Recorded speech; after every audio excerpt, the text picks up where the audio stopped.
Mobil listrik diamuk massa usai tabrak pemotor.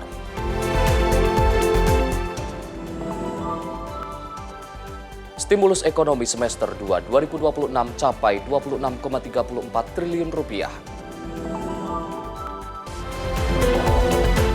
Pemerintah perkuat konservasi habitat gajah.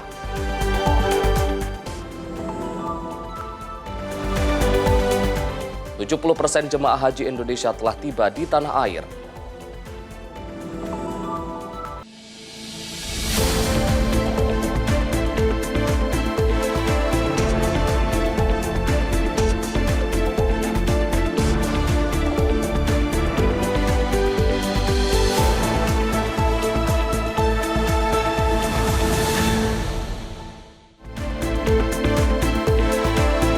Halo pemirsa, menemani Anda mengawali hari, kami hadirkan rangkuman informasi teraktual seputar peristiwa dari dalam dan luar negeri.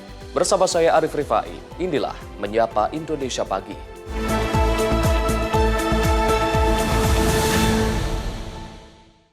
Pemirsa, aksi pencurian kendaraan bermotor di dalam Gang Ciparai, kawasan Jatinegara, Jakarta Timur terekam kamera CCTV.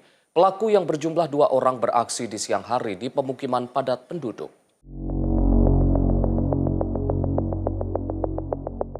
Inilah rekaman kamera CCTV saat komplotan pencurian kendaraan bermotor beraksi di dalam Gang Ciparai, Jalan Cipinang Muara, Jatinegara, Jakarta Timur pada Jumat 19 Juni 2026 siang. 2 orang berboncengan sepeda motor memakai helm, melintas dalam gang dan mengintai situasi di sekitar lokasi. Para pelaku yang berboncengan lalu turun dari motor mendekati kendaraan yang diincar, sementara 1 pelaku lainnya bertugas mengawasi situasi. Pelaku menggasak sepeda motor incaran dengan cara merusak kunci kontak menggunakan kunci letter T, memanfaatkan momen sepi di saat warga tengah beristirahat, langsung menyatroni motor warga yang terparkir di depan rumah dan membawanya kabur dari lokasi. Putri sang pemilik motor mengatakan dirinya baru mengetahui motornya dicuri ketika selesai beristirahat dan ingin pergi bekerja. Pagi aku kerja, itu saya motor taruh di sana. Emang kebetulan saya itu motor balikin motor. Ditaruh di sana. Saya istirahat dulu, sekitar jam 1 jam 2 itu saya mau berangkat kerja. Saya siap-siap, bubar, mandi dan lain-lain. Pas jam 3 kurangan saya keluar itu motor udah nggak ada. Atas kejadian ini, korban langsung melaporkan ke kepolisian. Korban berharap agar polisi dapat cepat menangkap kedua pelaku lantaran sangat meresahkan. Dari Jakarta, jurnalis Info TV melaporkan. Sementara itu, pemirsa, sebuah mobil listrik BMW bernomor polisi B77 NRI diamuk warga di Jalan Meruya Selatan, Kecamatan Kebonjeruk, Jakarta Barat. Aksi anarkis yang viral di media sosial ini menyebabkan mobil mengalami kerusakan parah. Orang pada berhenti nih. Oh, dia masih jalan terus, woy. Dalam video yang beredar, terlihat mobil melaju dalam keadaan rusak pada sejumlah bagiannya. Mobil itu disebut-sebut telah menabrak pengendara sepeda motor hingga luka-luka. Kanit Gakum Satlantas Polres Metro Jakarta Barat, AKP Joko Siswanto, mengatakan peristiwa terjadi pada pukul 8.15 waktu Indonesia Barat pagi tadi. Sebelum terjadi kecelakaan lalu lintas, kendaraan listrik sedan BMW melaju di Jalan Meruya Selatan dari arah utara ke selatan. Setibanya di lokasi kejadian, mobil menabrak sepeda motor Honda Supra yang melaju dari arah selatan menuju utara. Akibatnya, pengendara motor mengalami luka-luka. Korban diketahui sudah dibawa ke Rumah Sakit Umum Daerah Kembangan. Sementara dalam video yang beredar, terlihat pula mobil yang bersangkutan melaju dengan diikuti sejumlah pengendara sepeda motor. Mobil akhirnya terhenti setelah mengalami kerusakan dan menyeret road barrier atau pembatas jalan pada bagian depan mobil. Tim redaksi Info TV melaporkan.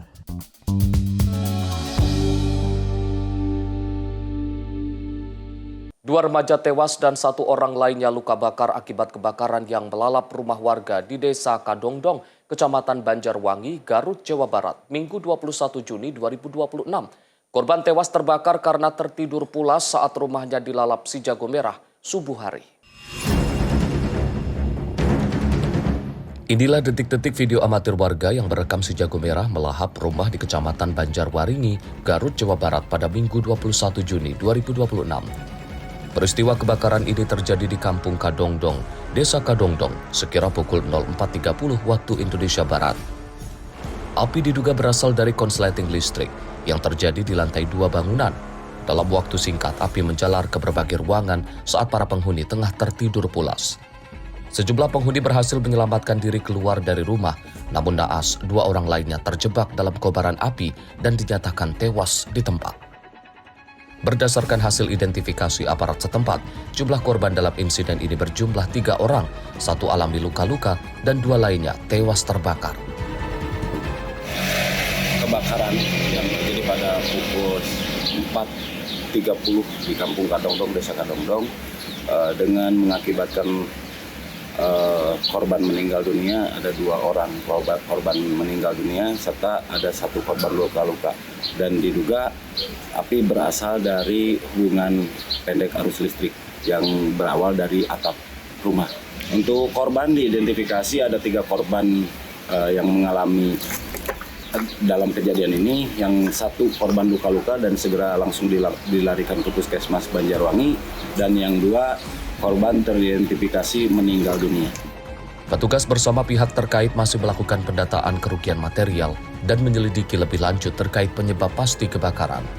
Kedua korban yang meninggal dunia telah dimakamkan oleh pihak keluarga.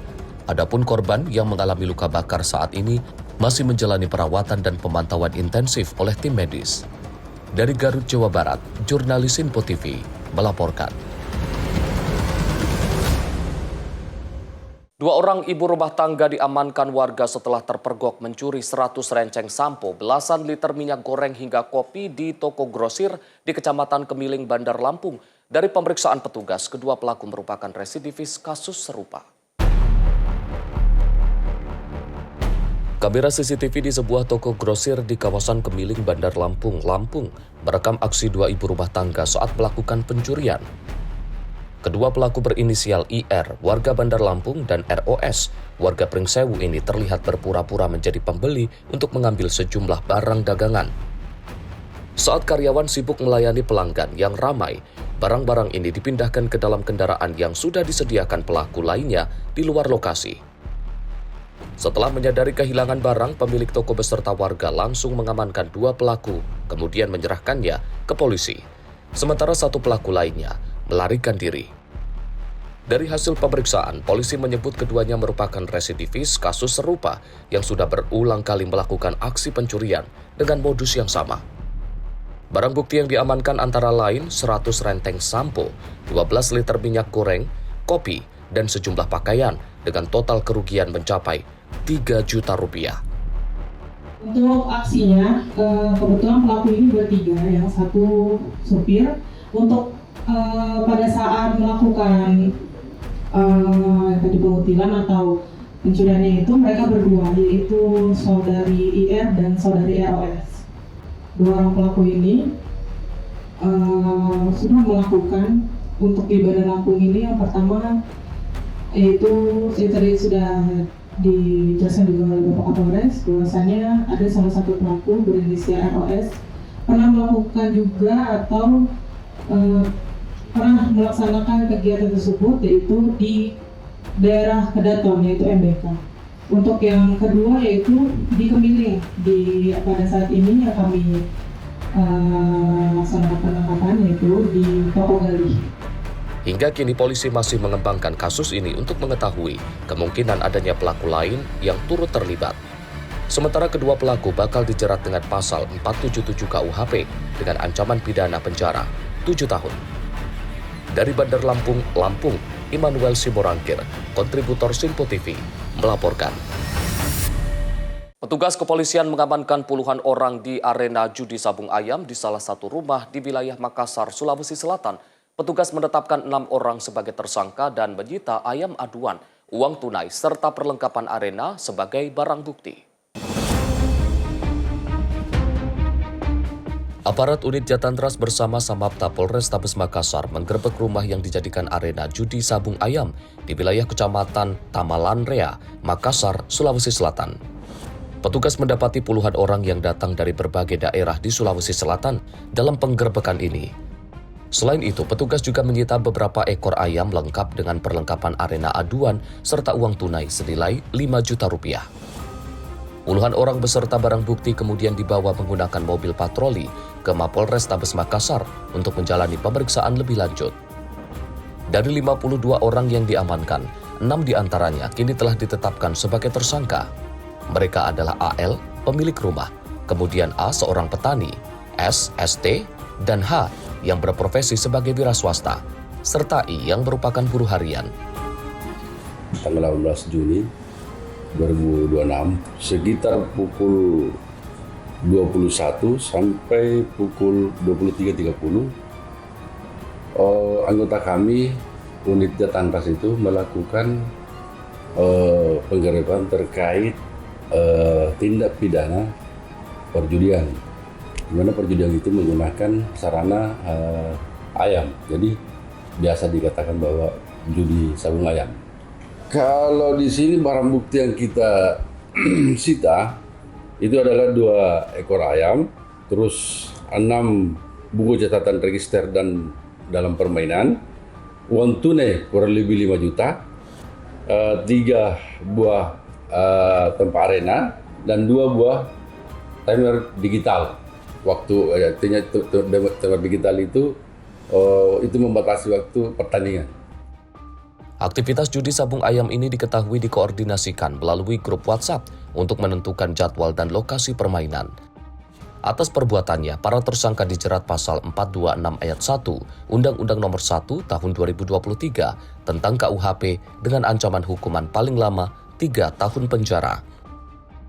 Dari Makassar, Sulawesi Selatan, jurnalis Info TV melaporkan. Pemirsa, jaringan sindikat narkotika internasional kelas kakap Freddy Pratama kembali diacak-acak oleh aparat kepolisian. Tim delegasi Polri berhasil menangkap dan memulangkan seorang buronan utama yang masuk daftar pencarian orang atas nama Frans Antoni.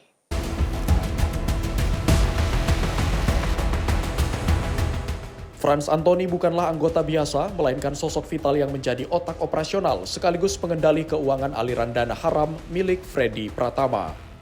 Buronan kelas kakap ini berhasil diamankan oleh Dittipid Narkoba Barreskrim bersama Divisi Hubungan Internasional Polri di Kedutaan Besar Republik Indonesia di Kuala Lumpur, Malaysia pada Kamis pagi. Tersangka kemudian langsung dievakuasi ke tanah air pada Jumat siang menggunakan pesawat Garuda Indonesia GA821 melalui Terminal 3 Bandara Soekarno-Hatta.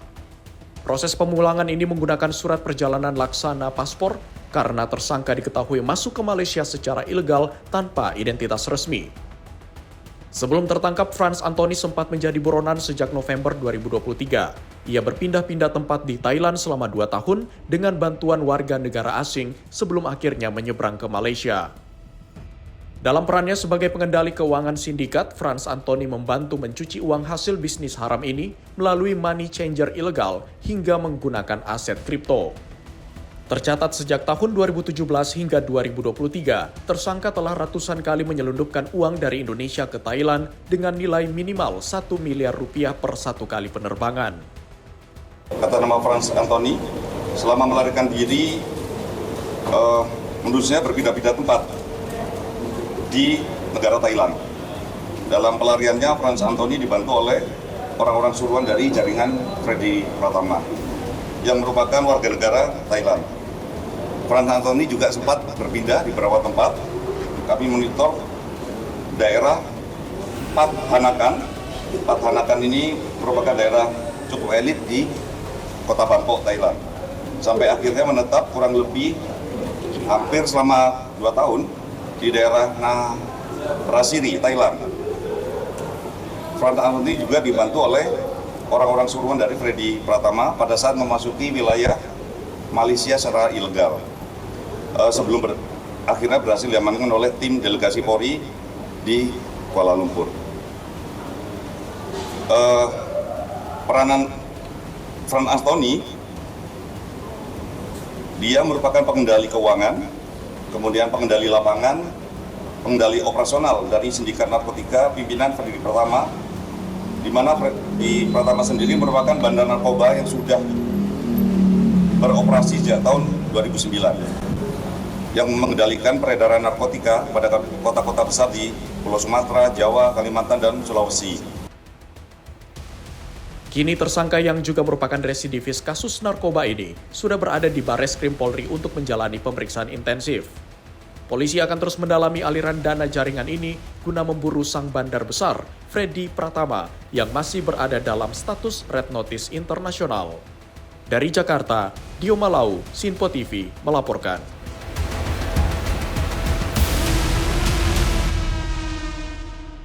Sementara itu, kurang dari 24 jam pelaku perampokan minimarket di Bekasi Selatan berhasil diringkus petugas Subdit Jatanras di Treskrimum Polda Metro Jaya.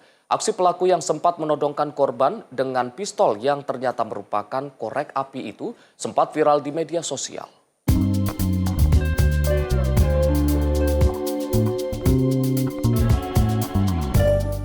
Subdit Jatanras di Treskrimum Polda Metro Jaya berhasil meringkus pelaku pencurian dengan kekerasan yang menyasar sebuah minimarket di Bekasi Selatan, Jawa Barat. Kurang dari 24 jam pelaku yang berinisial ARM ditangkap di lokasi persembunyiannya di Cikarang Utara, Kabupaten Bekasi, Jawa Barat. Adapun pengungkapan cepat ini berkat hasil olah tempat kejadian perkara dan pengecekan kamera pengawas di lokasi kejadian. Dari tangan tersangka, polisi mengamankan sejumlah barang bukti termasuk korek berbentuk senjata api yang digunakan pelaku untuk menakut-nakuti korban. Selain pistol korek, polisi juga menyita sisa uang hasil kejahatan, tas belanja, serta seluruh pakaian, topi, dan masker yang dikenakan pelaku saat beraksi. Saat ini pelaku beserta barang bukti telah diamankan di Mapolda Metro Jaya. Pelaku pun terancam dijerat pasal 479 KUHP tentang pencurian dan kekerasan. Sebelumnya pelaku nekat menodongkan benda mirip pistol untuk menguras uang belasan juta rupiah di dalam berangkas dan menyekap karyawan toko minimarket di Jalan Surya Raya, Jaka Setia, Bekasi Selatan, Kota Bekasi. Video CCTV aksi perampokan pelaku pun sempat viral di media sosial. Tim redaksi Sinpo TV melaporkan.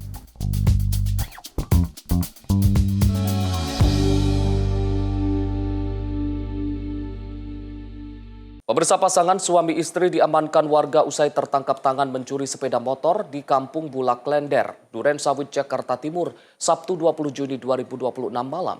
Keduanya kemudian diamankan petugas kepolisian ke Polsek Duren Sawit, Jakarta Timur. Ratusan warga di Kampung Bulak Klender, Duren Sawit, Jakarta Timur mengerumuni dan menghakimi pelaku pencurian kendaraan bermotor yang tertangkap tangan Sabtu 20 Juni 2026 malam. Kemarahan warga tak terbendung sehingga pelaku menjadi sasaran amuk massa sebelum akhirnya diamankan oleh pengurus lingkungan setempat untuk mencegah tindakan yang lebih parah. Berdasarkan keterangan korban, sepeda motor yang diparkir di depan warung saat ditinggal berbelanja diduga dibawa kabur oleh pelaku yang beraksi bersama istri dan anaknya.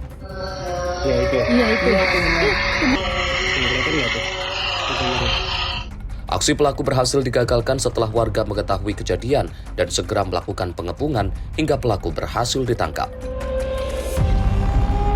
Lagi mampir ke warung, terus motor saya diambil. Ya, sama maling.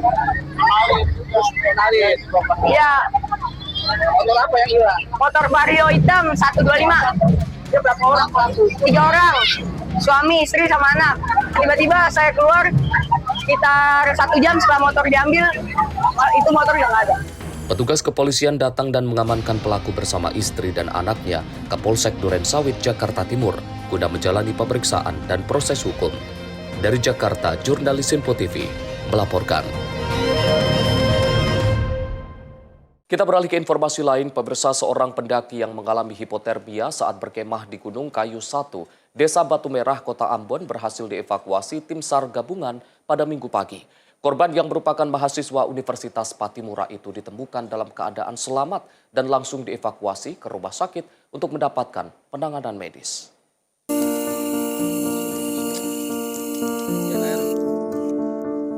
Tim SAR gabungan berhasil mengevakuasi Muhammad Syafi'i Al-Faruq Dahlan, pendaki berusia 18 tahun yang mengalami hipotermia di kawasan Gunung Kayu 1, Desa Batu Merah, Kota Ambon, Maluku, Minggu pagi. Laporan mengenai kondisi korban diterima Kantor Pencarian dan Pertolongan Ambon pada pukul 5.30 waktu Indonesia Timur. Menindaklanjuti informasi tersebut, tim SAR langsung diberangkatkan menuju lokasi kejadian yang berjarak sekitar 18 km dari kantor SAR Ambon. Sekitar pukul 6.30 waktu Indonesia Timur, tim SAR tiba di lokasi dan berkoordinasi dengan masyarakat setempat untuk melakukan pendakian menuju titik keberadaan korban. Korban akhirnya berhasil ditemukan pada pukul 06.57 waktu Indonesia Timur dalam keadaan selamat. Tim SAR gabungan kemudian memberikan penanganan medis awal sebelum mengevakuasi korban menuju Rumah Sakit Siloam Ambon. Insiden ini bermula saat 7 mahasiswa Universitas Patimura melakukan pendakian dan berkemah di Gunung Kayu 1 pada Sabtu malam. Menjelang pagi, salah satu pendaki mengalami hipotermia sehingga membutuhkan pertolongan darurat. Operasi SAR melibatkan personel Basarnas Ambon dan masyarakat setempat dengan menggunakan kendaraan rescue, peralatan medis, serta alat komunikasi. Dengan berhasil dievakuasinya korban dalam keadaan selamat, operasi SAR dinyatakan selesai dan ditutup. Seluruh unsur SAR yang terlibat dikembalikan ke satuan masing-masing. Tim SAR menghimbau masyarakat, khususnya para pendaki, agar selalu memperhatikan kondisi fisik, cuaca, dan kelengkapan peralatan saat melakukan aktivitas di kawasan pegunungan untuk menghindari resiko keadaan darurat. Dari Maluku, jurnalis Info TV melaporkan.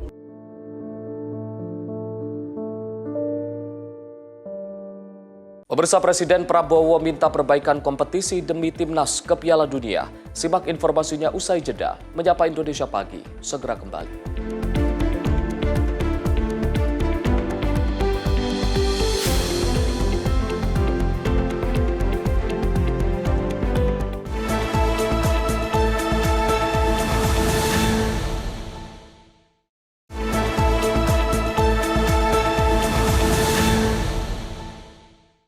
Selamat pagi pemirsa, Anda kembali menyaksikan Menyapa Indonesia Pagi.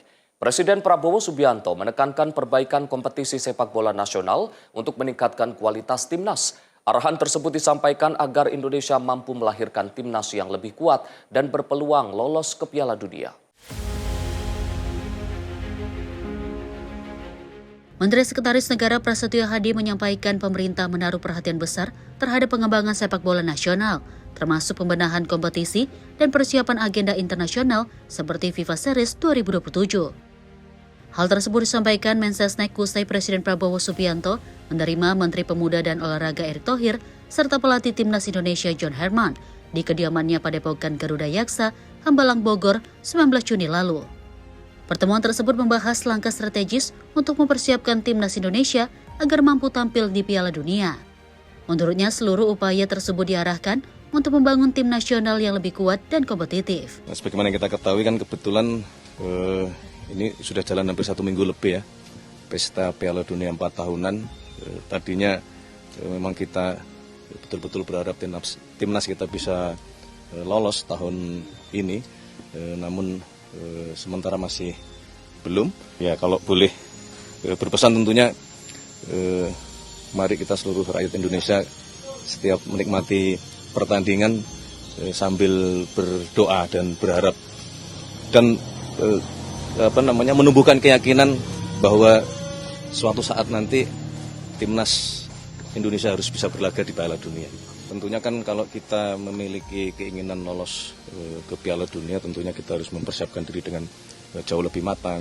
Mungkin beberapa event-event seperti FIFA Series yang akan berlangsung tahun depan itu juga perlu kita persiapkan dari sekarang, termasuk kalau dalam kapasitas beliau sebagai Ketua Umum PSSI tentunya memperbaiki iklim kompetisi kita untuk bisa menghasilkan tim nasional yang hebat, yang tangguh, yang penuh semangat untuk bisa mewujudkan seluruh mimpi rakyat Indonesia timnas lolos ke Piala. Sementara itu, pelatih timnas Indonesia John Herman mengaku terhormat dapat bertemu langsung dengan Presiden Prabowo dan menegaskan target membawa Indonesia lolos ke Piala Dunia 2030. Ia juga menilai dukungan pemerintah menjadi modal penting dalam mewujudkan ambisi tersebut. A big thank you for the support always to football. It's massive in our country, and we're hoping we're going to take this team to a World Cup in 2030, and we will need everyone's support. His leadership and that passion for Indonesia is important for our players to know that we have our leader behind us. Tim redaksi Simpo TV melaporkan. Program bantuan pangan kembali dilanjutkan pemerintah sebagai upaya menjaga keterjangkauan pangan bagi masyarakat. Bantuan akan kembali disalurkan selama 3 bulan, mulai Juli hingga September 2026. Untuk penerima sebesar 33,24 juta penerima dan dibutuhkan anggaran sebesar 17,54 triliun. Menteri Koordinator Bidang Perekonomian Erlangga Hartarto menyampaikan pemerintah akan melanjutkan program bantuan pangan atas arahan Presiden Prabowo Subianto. Erlangga menyebut bantuan pangan tersebut akan kembali disalurkan selama 3 bulan, yaitu Juli, Agustus, dan September 2026. Erlangga mengungkapkan program ini menyasar 33,24 juta penerima dengan kebutuhan anggaran mencapai 17,54 triliun rupiah.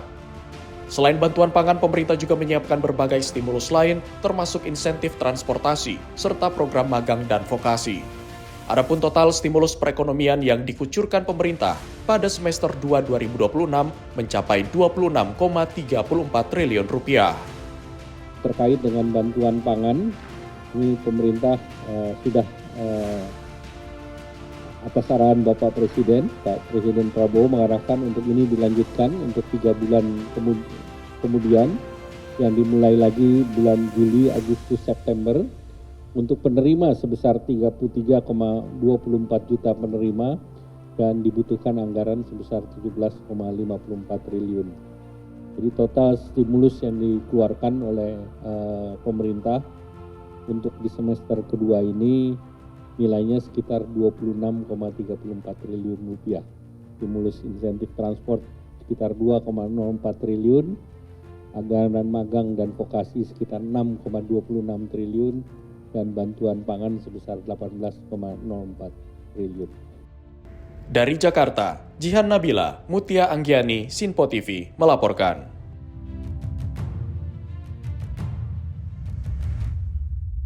Pemerintah resmi memberikan subsidi kepada produsen atau perajin tahu dan tempe sebagai bagian dari pemberian paket stimulus masyarakat selama periode semester kedua tahun ini.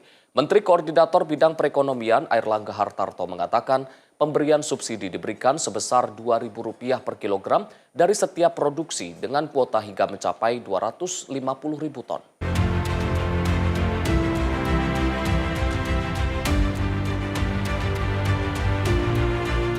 Pemerintah resmi mengucurkan stimulus berupa subsidi sebesar Rp2.000 per kilogram bagi produsen tahu dan tempe di Indonesia pada semester kedua tahun ini. Kebijakan strategis ini menyasar kuota produksi hingga mencapai 250.000 ton. Hal itu disampaikan langsung oleh Menteri Koordinator Bidang Perekonomian Erlangga Hartarto dalam konferensi pers di kantornya pada Senin petang. Ia menyebutkan bahwa subsidi ini merupakan bagian program stabilisasi harga pasokan pangan. Erlangga mengatakan pemberian subsidi tersebut dilakukan apabila harga kedelai sebagai bahan bakunya mengalami kenaikan dari harga acuan yang ditentukan oleh pemerintah. Dan kemudian ada satu program lagi, yaitu program stabilisasi harga pasokan pangan. Nah, ini adalah untuk perajin tahu dan tempe untuk dijaga subsidi sebesar Rp2.000 per kilogram dengan target kuota 250.000 ton. Kita ketahui kita beli kebutuhannya adalah 2,5 juta ton per tahun, namun kita siapkan 250.000 dengan subsidi 2.000 kg yang nantinya akan diberikan apabila harga kedelainya di atas harga acuan pembelian. Baik terkait bantuan beras maupun bantuan stabilisasi pangan, ini sudah dirapatkan dengan Menko Pangan, dan Menko Pangan sudah bersurat ke tempat kami di Menko Perekonomian, dan ini kami sudah bahas secara lintas kementerian dan juga sudah mendapatkan arahan dari Bapak Presiden. Saat ini kebutuhan kedelai dalam negeri mencapai sekitar 2,5 juta ton yang seluruhnya masih diimpor. Program tersebut telah mendapat arahan langsung dari Presiden Prabowo Subianto sebagai langkah antisipasi lonjakan biaya produksi perajin imbas kenaikan harga kedelai beberapa waktu lalu akibat ketegangan konflik geopolitik Timur Tengah. Tim redaksi Sinpo TV melaporkan.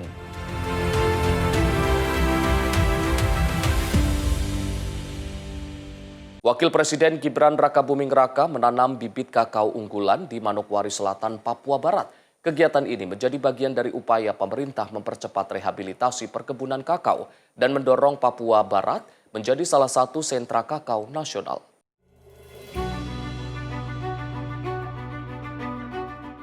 Wakil Presiden Gibran Rakabuming menanam bibit kakao unggulan bersama petani, mahasiswa, dan pemerintah daerah pada Sabtu 20 Juni 2026 di lahan perkebunan PT Ebresut Cokran, Kabupaten Manokwari Selatan, Papua Barat.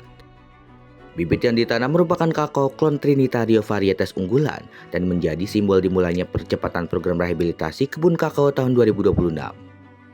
Melalui program ini, sebanyak 2.000 hektar lahan akan dikembangkan untuk budidaya kakao berbasis agroforestry berkelanjutan yang menggabungkan produksi pertanian dengan konservasi lingkungan. Pemerintah menilai Papua Barat memiliki potensi besar untuk menjadi salah satu sentra kakao nasional. Saat ini mayoritas tenaga kerja di perkebunan berasal dari masyarakat adat Papua yang terlibat dalam berbagai tahap produksi kakao, mulai dari pembibitan hingga pengolahan hasil panen. Tim redaksi Simpo TV melaporkan.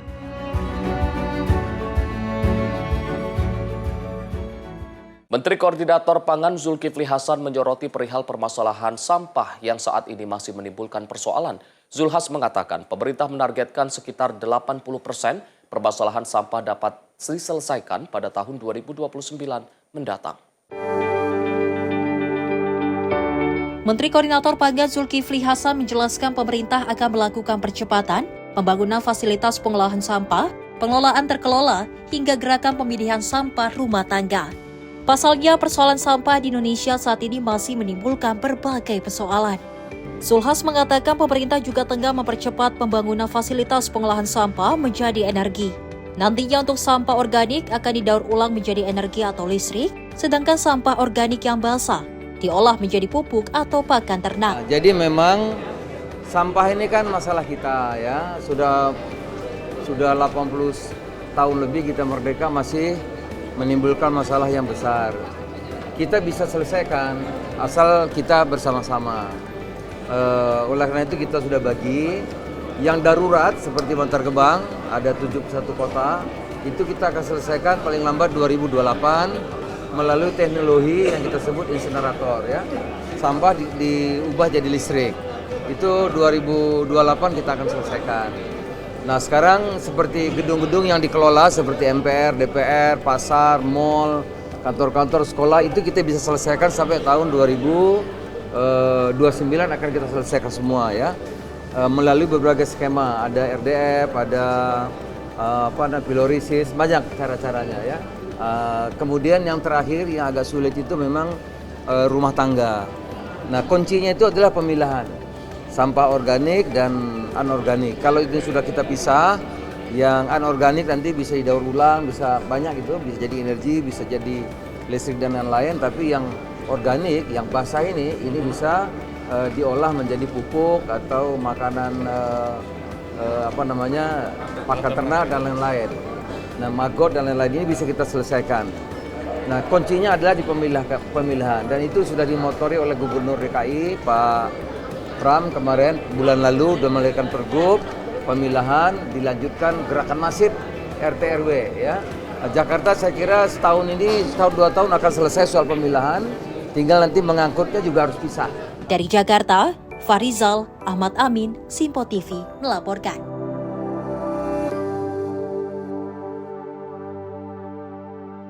Ketua Komisi 3 DPR Habibur Rahman angkat bicara perihal kasus penyekapan seorang wanita yang terjadi di Kabupaten Bandung, Jawa Barat.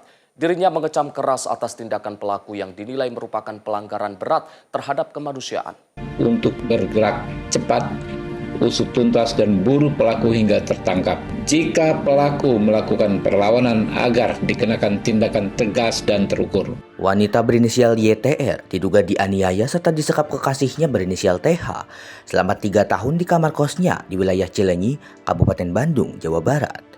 Wanita tersebut mengalami luka berat seperti tidak bisa melihat secara normal, bibir sumbing, sulit berbicara hingga tidak bisa berjalan. Ketua Komisi 3 DPR Habibur Rahman mengecam keras atas tindakan yang dilakukan oleh pelaku. Habibur Rahman meminta aparat penegak hukum bergerak cepat untuk memburu pelaku hingga tertangkap. Oleh karena itu, ia mengatakan tidak ada tempat yang aman bagi pelaku kekerasan di Indonesia. Assalamualaikum warahmatullahi wabarakatuh. Selaku Ketua Komisi 3, saya mengecam keras dan mengutuk tindakan keji berupa penyekapan dan penyiksaan terhadap seorang wanita di Bandung. Perbuatan ini adalah pelanggaran berat terhadap kemanusiaan dan hukum yang tidak bisa ditoleransi dengan alasan apapun. Saya minta kepada Kapolrestabes Bandung dan Kapolda Jawa Barat beserta seluruh jajaran untuk bergerak cepat usut tuntas dan buru pelaku hingga tertangkap. Jika pelaku melakukan perlawanan agar dikenakan tindakan tegas dan terukur. Tidak ada tempat aman bagi pelaku kekerasan sekejam ini. Hukum harus ditegakkan dengan tegas demi keadilan bagi korban dan rasa aman masyarakat. Dari Jakarta, Fahrizal Ahmad Amin, Sinpo TV melaporkan. Pemirsa, dalam rangka mendorong pertumbuhan ekonomi dan mobilitas masyarakat, pemerintah menyiapkan berbagai insentif transportasi pada libur Nataru 2026 hingga 2027. Program tersebut meliputi diskon tiket kereta api, kapal pelni, hingga penerbangan domestik. Juga kembali diberikan dengan anggaran sebesar 722 miliar dengan target 3,7 juta penumpang. Menteri Perhubungan Dudi Purwagandi menyampaikan pemerintah menyiapkan berbagai insentif transportasi untuk libur Natal dan Tahun Baru 2026-2027. Hal ini disampaikan Dudi dalam konferensi pers stimulus perekonomian tahun 2026 di Kemenko Perekonomian Jakarta pada Senin petang. Dudi menyebut diskon sebesar 30% diberikan untuk tiket kereta api dan kapal pelni, serta gratis tarif jasa kepelabuhanan ASDP pada periode Nataru. Selain itu, pemerintah juga kembali memberikan subsidi PPN DTP sebesar 11% untuk tiket pesawat domestik kelas ekonomi. Untuk periode libur Natal dan Tahun Baru, diskon akan diberikan sebesar 30% dari harga tiket untuk kereta api periode 22 Desember hingga 4 Januari 2027 dan 30% tarif dasar untuk kapal pelni periode 17 Desember hingga 10 Januari 2027 serta gratis tarif jasa kepelabuhanan ASDP untuk periode 22 Desember hingga 10 Januari 2027 dengan total alokasi anggaran sebesar 161,4 miliar dengan target 2,8 juta penumpang. Subsidi PPN DTP 100% untuk penerbangan domestik terjadwal kelas ekonomi juga kembali diberikan dengan anggaran sebesar 722 miliar dengan target 3,7 juta penumpang.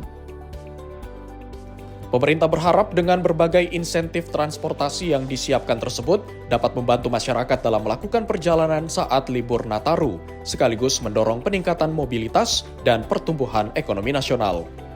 Dari Jakarta, Jihan Nabila, Mutia Anggiani, Sinpo TV melaporkan. Menteri Pekerjaan Umum Dodi Hanggodo meninjau langsung sejumlah infrastruktur dasar yang terdampak gempa bumi berkekuatan magnitudo 6,7 di Sulawesi Tengah. Pemerintah saat ini fokus pada penanganan infrastruktur dasar masyarakat. Curah hujan tinggi, faktor longsor, itu pasti akan jadi musibah cukup berat. Menteri Pekerjaan Umum Dodi Hanggodo meninjau langsung kondisi infrastruktur dasar pasca gempa bumi berkekuatan magnitudo 6,7 di Sulawesi Tengah. Peninjauan dilakukan untuk memastikan konektivitas wilayah, keandalan jembatan, dan layanan air bersih tetap berfungsi bagi masyarakat terdampak. Kunjungan tersebut dilakukan dengan menyusuri jalan alternatif Palolo-Napu di Kabupaten Sigi. Menteri Dodi mengatakan Kementerian PU telah mendukung penanganan bencana sejak hari pertama bersama pemerintah daerah dan pemerintah provinsi. Menurutnya, perhatian pemerintah kini difokuskan pada keandalan infrastruktur dasar yang digunakan masyarakat setiap hari. Langkah tersebut dilakukan agar aktivitas sosial dan ekonomi dapat kembali berjalan normal. Ya memang dari sisi kegempaan mungkin skala Richternya tinggi, tapi dampaknya nggak terlalu besar mungkin karena di lingkungan yang penduduknya nggak begitu banyak ya. Cuman yang jadi perhatian saya bisa dilihat tuh sebagian tempatnya udah mulai gundul. Di situ ternyata ada danau di atas ini.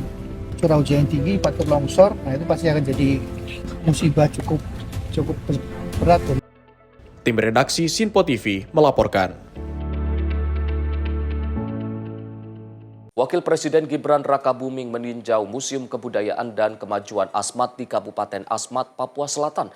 Dalam kunjungan tersebut, pemerintah mendorong pengembangan museum sebagai sarana pelestarian dan promosi budaya Papua di dunia internasional.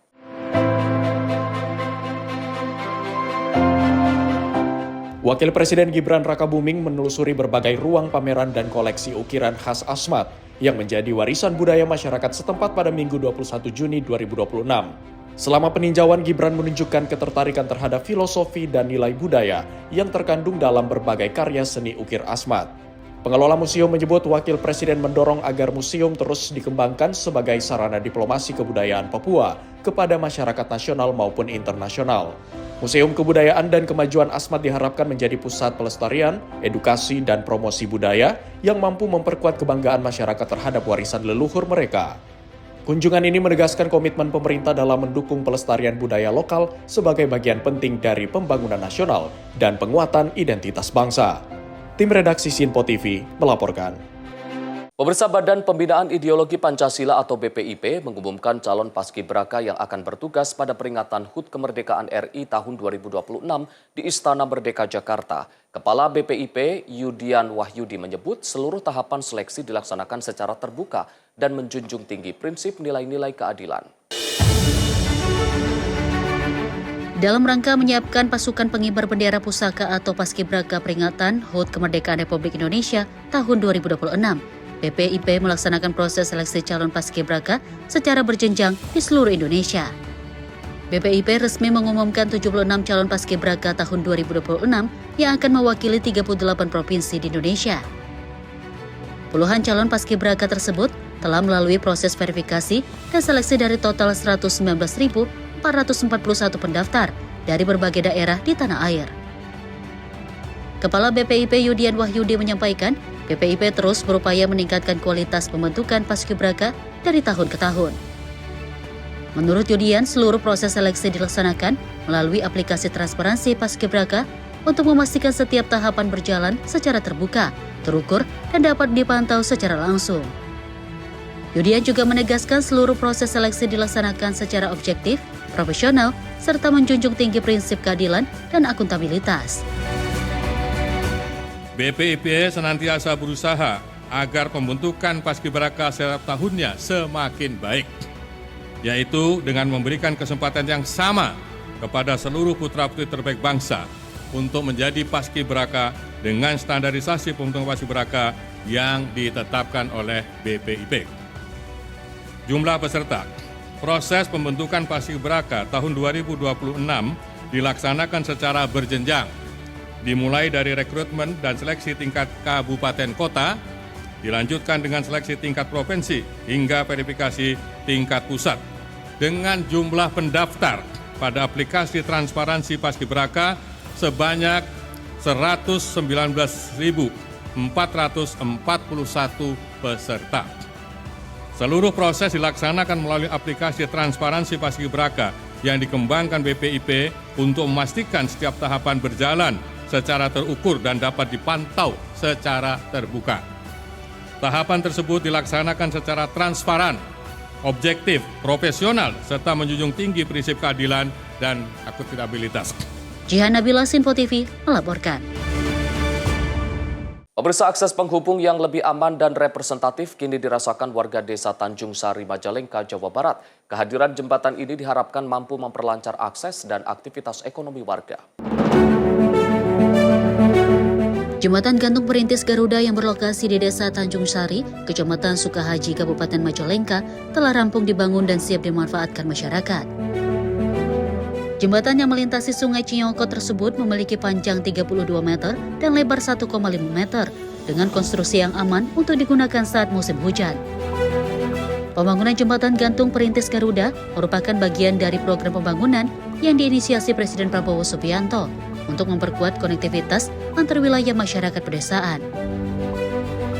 Kehadiran jembatan memberikan manfaat langsung bagi 1.472 warga yang selama ini membutuhkan akses penyeberangan yang lebih aman dan efisien. Dalam keterangannya, Dandim 0617 Majalengka, Letkol Infanteri Fahmi Guru Rahayu menyampaikan, pembangunan jembatan ini merupakan bentuk komitmen TNI dalam membantu meningkatkan kesejahteraan masyarakat.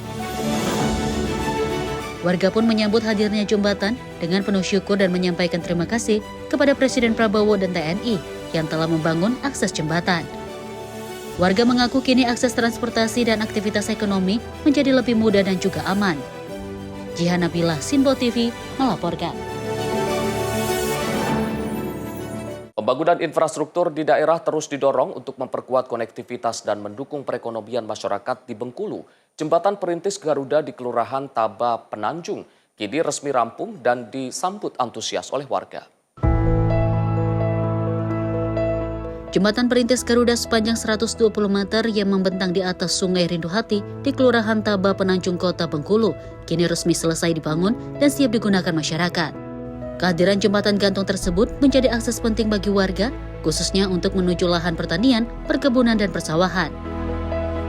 Pembangunan jembatan merupakan hasil kolaborasi antara Satgas Jembatan Kodim 0407 Kota Bengkulu, pemerintah kelurahan, dan masyarakat setempat. Pembangunan jembatan Perintis Garuda juga menjadi bagian dari program pembangunan infrastruktur nasional yang diinisiasi Presiden Prabowo Subianto untuk memperkuat konektivitas dan membuka akses masyarakat hingga ke wilayah yang sulit dijangkau. Selain mempermudah akses warga, jembatan tersebut juga diharapkan dapat memperlancar distribusi hasil pertanian sehingga mendorong peningkatan perekonomian masyarakat setempat. Jihan Nabila, Sinpo TV, melaporkan. Pemirsa, ribuan pelajar Batam turun ke jalan dukung program MBG. Simak informasinya usai jeda. Menyapa Indonesia Pagi, segera kembali.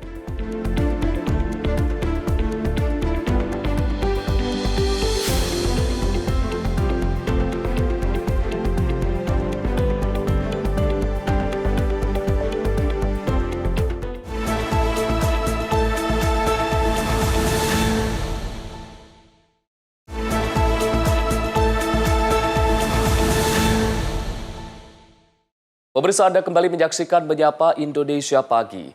Di tengah ramainya aksi mahasiswa yang menuntut penghentian program makan bergizi gratis atau MBG, ribuan pelajar dan guru di Batam justru turun ke jalan menyuarakan dukungan agar program tersebut tetap dilanjutkan. Sekitar 7.000 pelajar dan guru memadati dataran Engku Putri, Batam untuk menyampaikan dukungan terhadap program makan bergizi gratis yang menjadi salah satu program prioritas pemerintah. Dalam kegiatan tersebut, para peserta membawa berbagai spanduk berisi apresiasi kepada Presiden Prabowo Subianto serta seruan agar program MBG tetap dipertahankan. Kepala Dinas Pendidikan Kota Batam menyatakan, meski masih terdapat sejumlah kekurangan dalam tata kelola program, manfaat pemenuhan gizi bagi anak-anak sekolah tetap harus menjadi prioritas. Aspirasi yang disampaikan para peserta diterima oleh fraksi Gerindra DPRD Kota Batam yang berjanji akan meneruskan masukan tersebut kepada pemerintah pusat. Di sisi lain, gelombang penolakan terhadap program MBG terus berlangsung di berbagai daerah. Sejumlah mahasiswa di Jakarta, Bandung, Semarang, Cirebon, hingga Medan menuntut program tersebut dihentikan karena dinilai membebani anggaran negara dan rawan penyimpangan. Perbedaan pandangan ini menunjukkan program makan bergizi gratis masih menjadi perhatian publik dan terus menjadi bahan evaluasi dalam upaya meningkatkan kualitas pelaksanaannya di berbagai daerah. Tim Redaksi Sinpo TV melaporkan.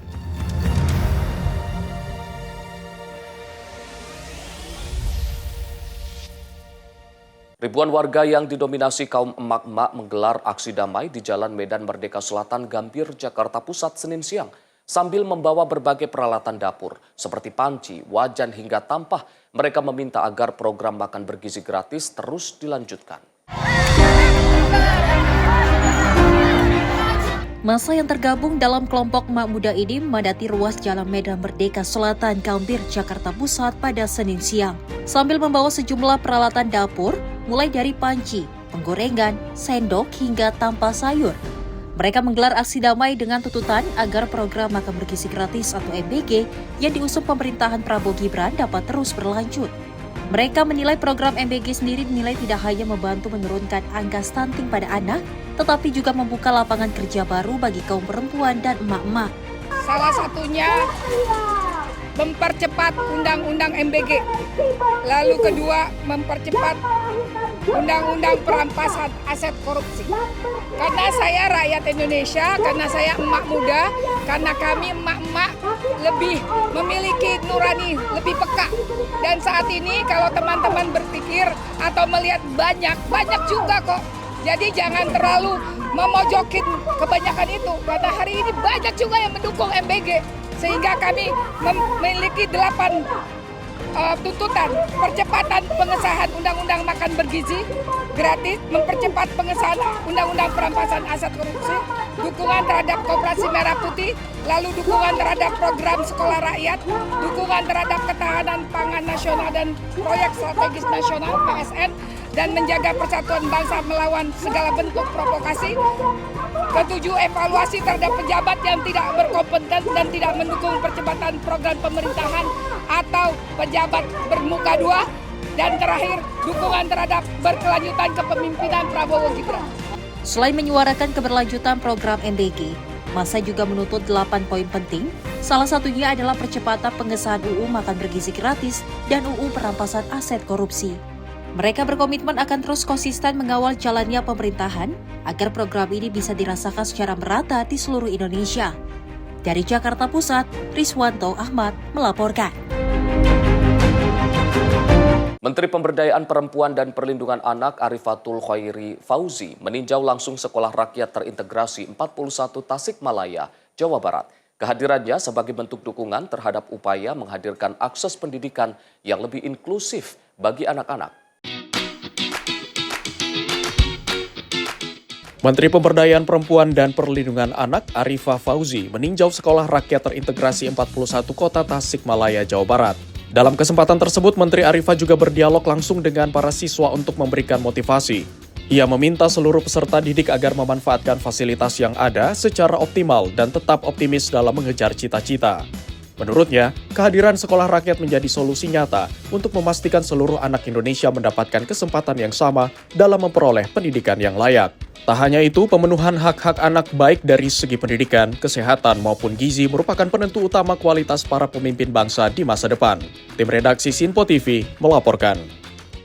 Pemirsa, prosesi pengecoran Rupang Buddha Nusantara pada bagian kepala atau mustaka Rupang Buddha Nusantara dilaksanakan di Vihara Jakarta, Dhamma Cakka Jaya, Sunter Agung, Tanjung Priok, Jakarta Utara. Hal ini dilakukan seiring memperingati Sangha Theravada Indonesia yang memasuki usia setengah abad atau 50 tahun untuk menyambut tahun kencana tersebut.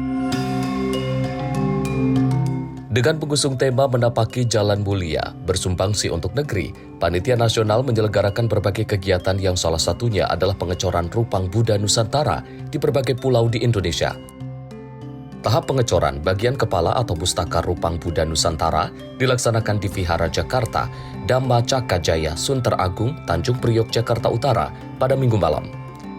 Tampak antusias ribuan umat Buddha se-Jabodetabek dan Pulau Jawa hadir dalam perayaan Tahun Sangha Theravada Indonesia STI ke-50 tahun atau setengah abad. Para umat dengan khusyuk mengikuti segala prosesi, di mana rangkaian acara dimulai dengan menukarkan koin logam untuk bahan baku pengecoran.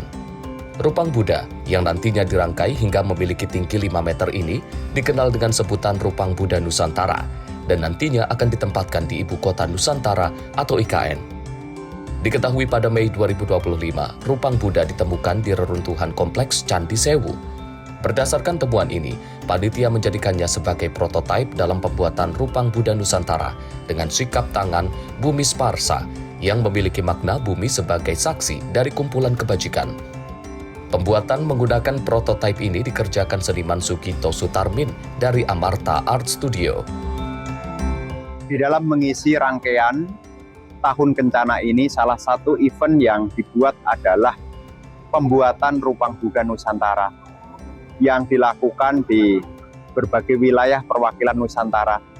Kita telah melewati 6 kota sebagai perwujudan dari 6 pulau, mulai dari Sumatera, Pulau Kalimantan, Pulau Bali, Pulau Sulawesi, Pulau Jawa, dan ini merupakan bagian dari yang terakhir. Dan Rupang Buddha Nusantara adalah sebutan bagi kami bahwasanya Rupang Buddha ini memang dibuat dari Nusantara-Nusantara dan nanti disatukan menjadi Rupang Buddha.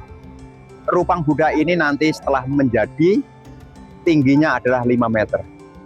Jadi cukup besar dan akan ditempatkan di wihara yang ada di Ibu Kota Negara, IKN. Kita tahu bahwa sejak didirikan STI ini tentu visinya sangat kuat, misinya pun juga sangat terukur. Sehingga hari ini penandaan dengan pengecoran Rupang Buddha dengan pilihan Mudra Bumi Sparsa ini menjadi sebuah momentum yang sangat baik sekali dalam pemahaman kami dari Kementerian Agama khususnya, bahwa Bumi Sparsa jadi saksi bahwa STI masih diperang selama 50 tahun. Dan untuk mana itu ke depan akan merumuskan kembali visi 50 tahun ke depan. Kenapa dirumuskan? Saya melihat keterlibatan para umat untuk bersama-sama berpartisipasi kontribusi dalam rangka perwujudan Rupang Buddha Nusantara ini jadi sangat penting. Upacara pengecoran ini menjadi simbol persatuan bagi umat Buddha dalam peringatan setengah abad Sangha Theravada Indonesia, di mana logam yang digunakan dalam pengecoran ini sepenuhnya adalah donasi dari umat Buddha. Tim redaksi Sinpo TV melaporkan. Pemirsa, Kementerian Kebudayaan akan melakukan renovasi lanjutan Rumah Tan Malaka yang terletak di Pandam Gadang, Gunuang Omeh, Kabupaten 50 Kota, Sumatera Barat. Sebelumnya Rumah Tan Malaka telah direnovasi pada 19 Desember 2024 silam.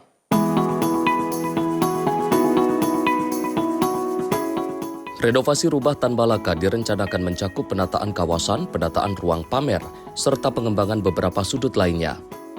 Menbud Fadlizon mengatakan Rumah Tan Malaka nantinya akan dijadikan tempat pusat budaya, wisata sejarah, dan tempat bersejarah yang mengenang Tan Malaka sebagai seorang pejuang nasional Indonesia. Dalam kunjungannya ke Sumatera Barat, Menbud juga menyampaikan pembangunan, renovasi, dan pengelolaan kawasan dapat segera dilakukan karena status Rumah Tan Malaka kini telah ditetapkan sebagai cagar budaya nasional. Pengelolaan ini tetap dapat dilakukan oleh pihak lain seperti yayasan dan sebagainya. Namun yang utama adalah seluruh keluarga Tan Malaka sepakat dan menyetujui. Selain menyoroti sejumlah hal seperti perbaikan fisik bangunan, tata pameran, hingga pencahayaan ruangan, pada kesempatan tersebut Fadlizon turut menginstruksikan kepada Bupati 50 Kota, Safni Sikumbang, agar dibuatkan petunjuk arah maupun simbol-simbol yang menandakan kawasan tersebut sebagai Rumah Tan Malaka. Secara fisik, Nagari Pandam Gadang ini adalah satu daerah yang memang dikenal juga sebagai daerah yang merupakan daerah perjuangan. Tidak jauh dari sini juga ada Koto Tinggi yang kemudian menjadi satu tempat yang merupakan basis perlawanan ketika masa pemerintahan darurat Republik Indonesia. Rumah Tan Malaka ini waktu itu kita renovasi, baru berdiri Kementerian Kebudayaan pada akhir Desember 2024, ya, 19 Desember tepatnya. Dan kita akan nanti lakukan satu renovasi lanjutan dengan penataan kawasan, tata pamer di dalam ruangan, dan juga beberapa sisi lain supaya tempat ini bisa benar-benar menjadi satu tujuan wisata, budaya, wisata, sejarah, dan juga tempat untuk berziarah ke Tan Malaka, seorang tokoh pejuang nasional kita. Diketahui Tan Malaka memiliki visi tentang lahirnya Republik Indonesia yang tertuang dalam buku Naar de Republik yang ditulis pada tahun 1925.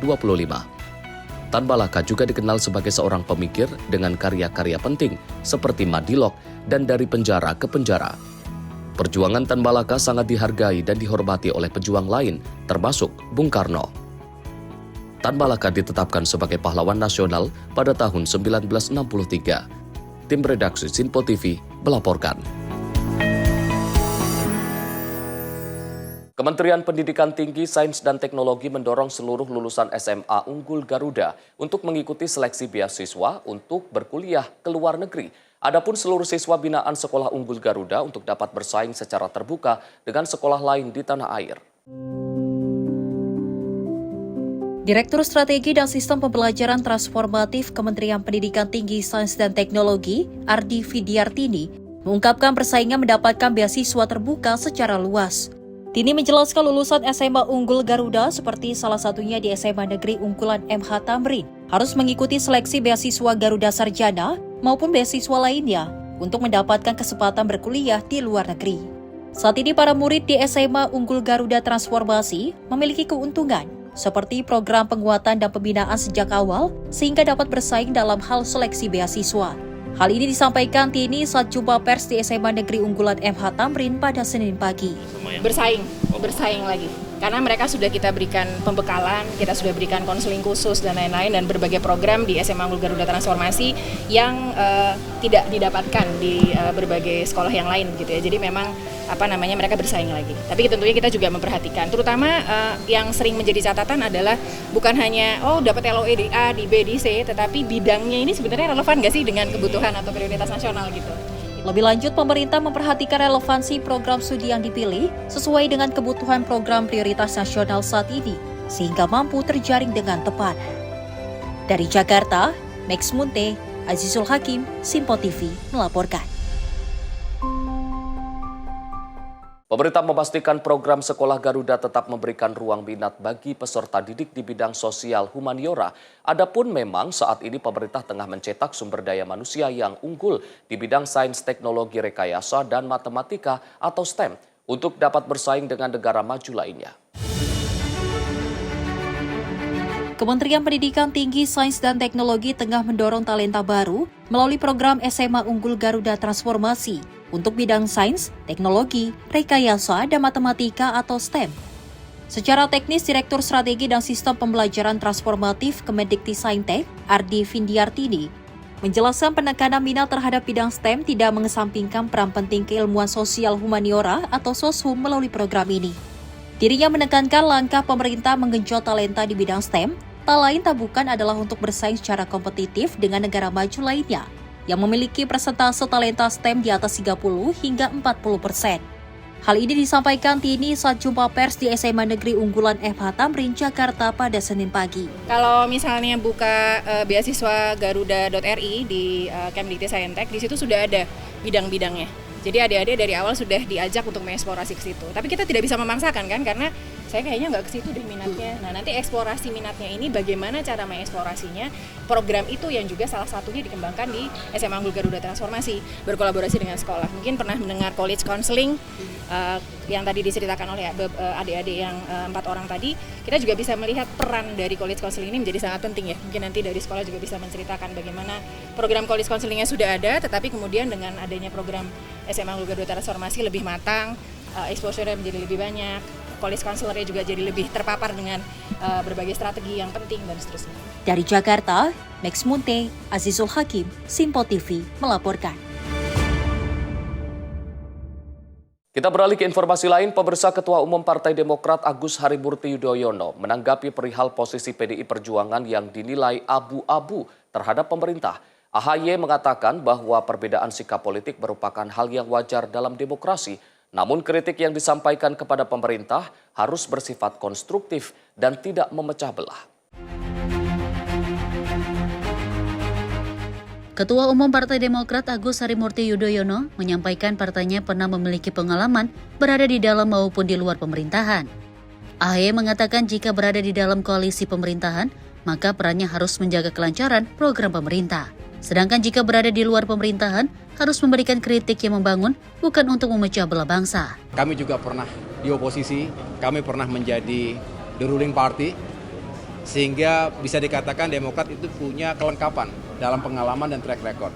Kami syukuri semua itu, tentu masing-masing dengan konsekuensi, dengan tantangan yang berbeda-beda. Bagaimana menjadi the ruling party harus menjaga betul pemerintahan yang sukses, agar ia bisa mendeliver semua janji selama kampanye misalnya, kemudian juga program-program yang memang menjadi prioritas bagi rakyat, dan lain-lain. Ketika jadi oposisi tentu punya kepentingan memberikan pandangan-pandangan, bahkan kritik, tapi ya tentunya harus konstruktif, harus juga dengan solusi, tidak boleh kemudian memecah belah bangsa, tidak boleh juga mendiskreditkan seolah-olah semuanya salah. Tapi ketika ada sesuatu yang memang ada benarnya dan itu merupakan aspirasi masyarakat, pemerintah juga mendengar, pemerintah juga harus mau melakukan evaluasi dan lain sebagainya. Jadi saya melihat demokrasi kita akan tumbuh dan sehat, termasuk semakin matang jika ya hadirlah spirit seperti itu. Checks and balances ini juga diniscayakan dalam sebuah demokrasi. Apapun pilihan politiknya ataupun pilihan rezim kepemiluannya. Dari Jakarta, Farizal, Ahmad Amin, Simpo TV melaporkan. Upaya konservasi gajah di Indonesia terus diperkuat melalui perlindungan dan pemulihan habitat alami. Pemerintah juga mendorong pembangunan infrastruktur yang tetap memperhatikan jalur jelajah satwa demi menjaga kelangsungan populasi gajah di alam. Pemerintah menegaskan komitmen dalam menjaga populasi gajah Indonesia sebagai bagian dari kekayaan keanekaragaman hayati nasional. Kepala Biro Humas dan Kerjasama Luar Negeri Kementerian Kehutanan, Ristianto Pribadi, menyatakan ancaman terbesar terhadap gajah kerap berasal dari hilangnya habitat alami. Menurutnya, Indonesia sebelumnya memiliki 42 kantong habitat gajah, namun saat ini jumlahnya tersisa sekitar separuhnya. Kondisi ini menunjukkan perlindungan gajah tidak cukup hanya berfokus pada penyelamatan individu satwa, tetapi juga harus menjaga dan memulihkan habitatnya. Pemerintah kini mendorong langkah yang lebih konkret melalui instruksi Presiden tentang perlindungan gajah. Berbagai upaya dilakukan mulai dari pembangunan koridor satwa, pemetaan ruang jelajah gajah, hingga memastikan pembangunan infrastruktur mempertimbangkan jalur migrasi satwa liar. Saat kawasan hutan mengalami fragmentasi, pemerintah juga menyiapkan koridor dan terowongan satwa agar gajah dapat berpindah dengan aman. Langkah ini diharapkan mampu menjaga keseimbangan antara pembangunan ekonomi dan pelestarian lingkungan. Nah, konservasi bukan tentang memilih antara ekonomi atau ekologi. Konservasi adalah memastikan keduanya bisa berjalan berdampingan. Mari kita sama-sama jaga, lestarikan habitat gajah Sumatera dan gajah Kalimantan. Pemerintah menegaskan konservasi bukan memilih antara ekonomi atau ekologi, melainkan memastikan keduanya dapat berjalan berdampingan secara berkelanjutan. Tim redaksi Simpo TV melaporkan.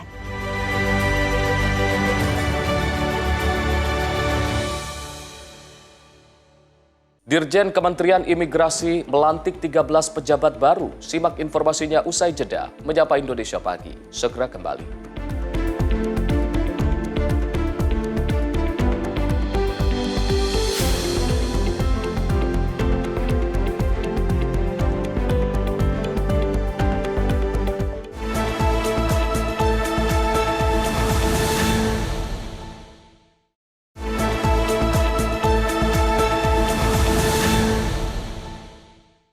Selamat pagi pemirsa, Anda kembali menyaksikan Menyapa Indonesia Pagi. Direktorat Jenderal Imigrasi melantik 13 pejabat baru untuk mengisi sejumlah posisi kosong dan melakukan penyegaran organisasi.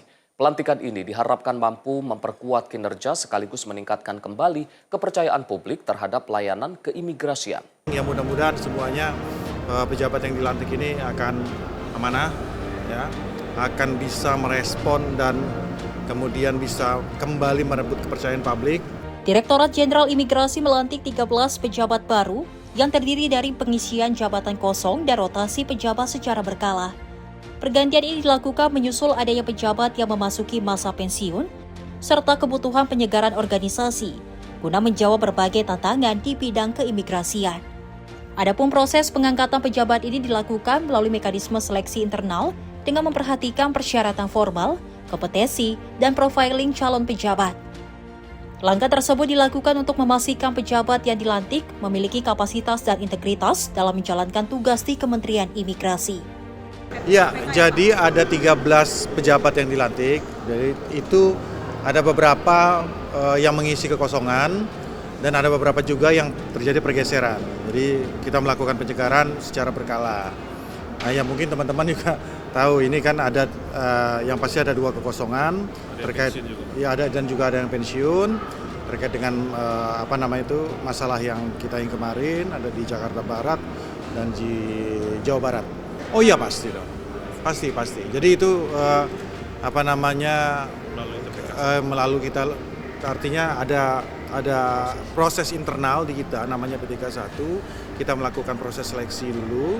Ya artinya biasalah ya kan di ASN sudah memenuhi kriteria secara formal, kemudian juga syarat materialnya kita profiling, ya mudah-mudahan semuanya pejabat yang dilantik ini akan amanah, ya akan bisa merespon dan kemudian bisa kembali merebut kepercayaan publik. Lebih lanjut, dengan dilantiknya 13 pejabat baru tersebut, Dirjen Imigrasi berharap dapat memperkuat kinerja organisasi sekaligus meningkatkan kualitas pelayanan kepada masyarakat di tengah berbagai tantangan yang terus berkembang. Dari Jakarta, Sri Dewi Adayani, Rona Bayu, Simpo TV melaporkan.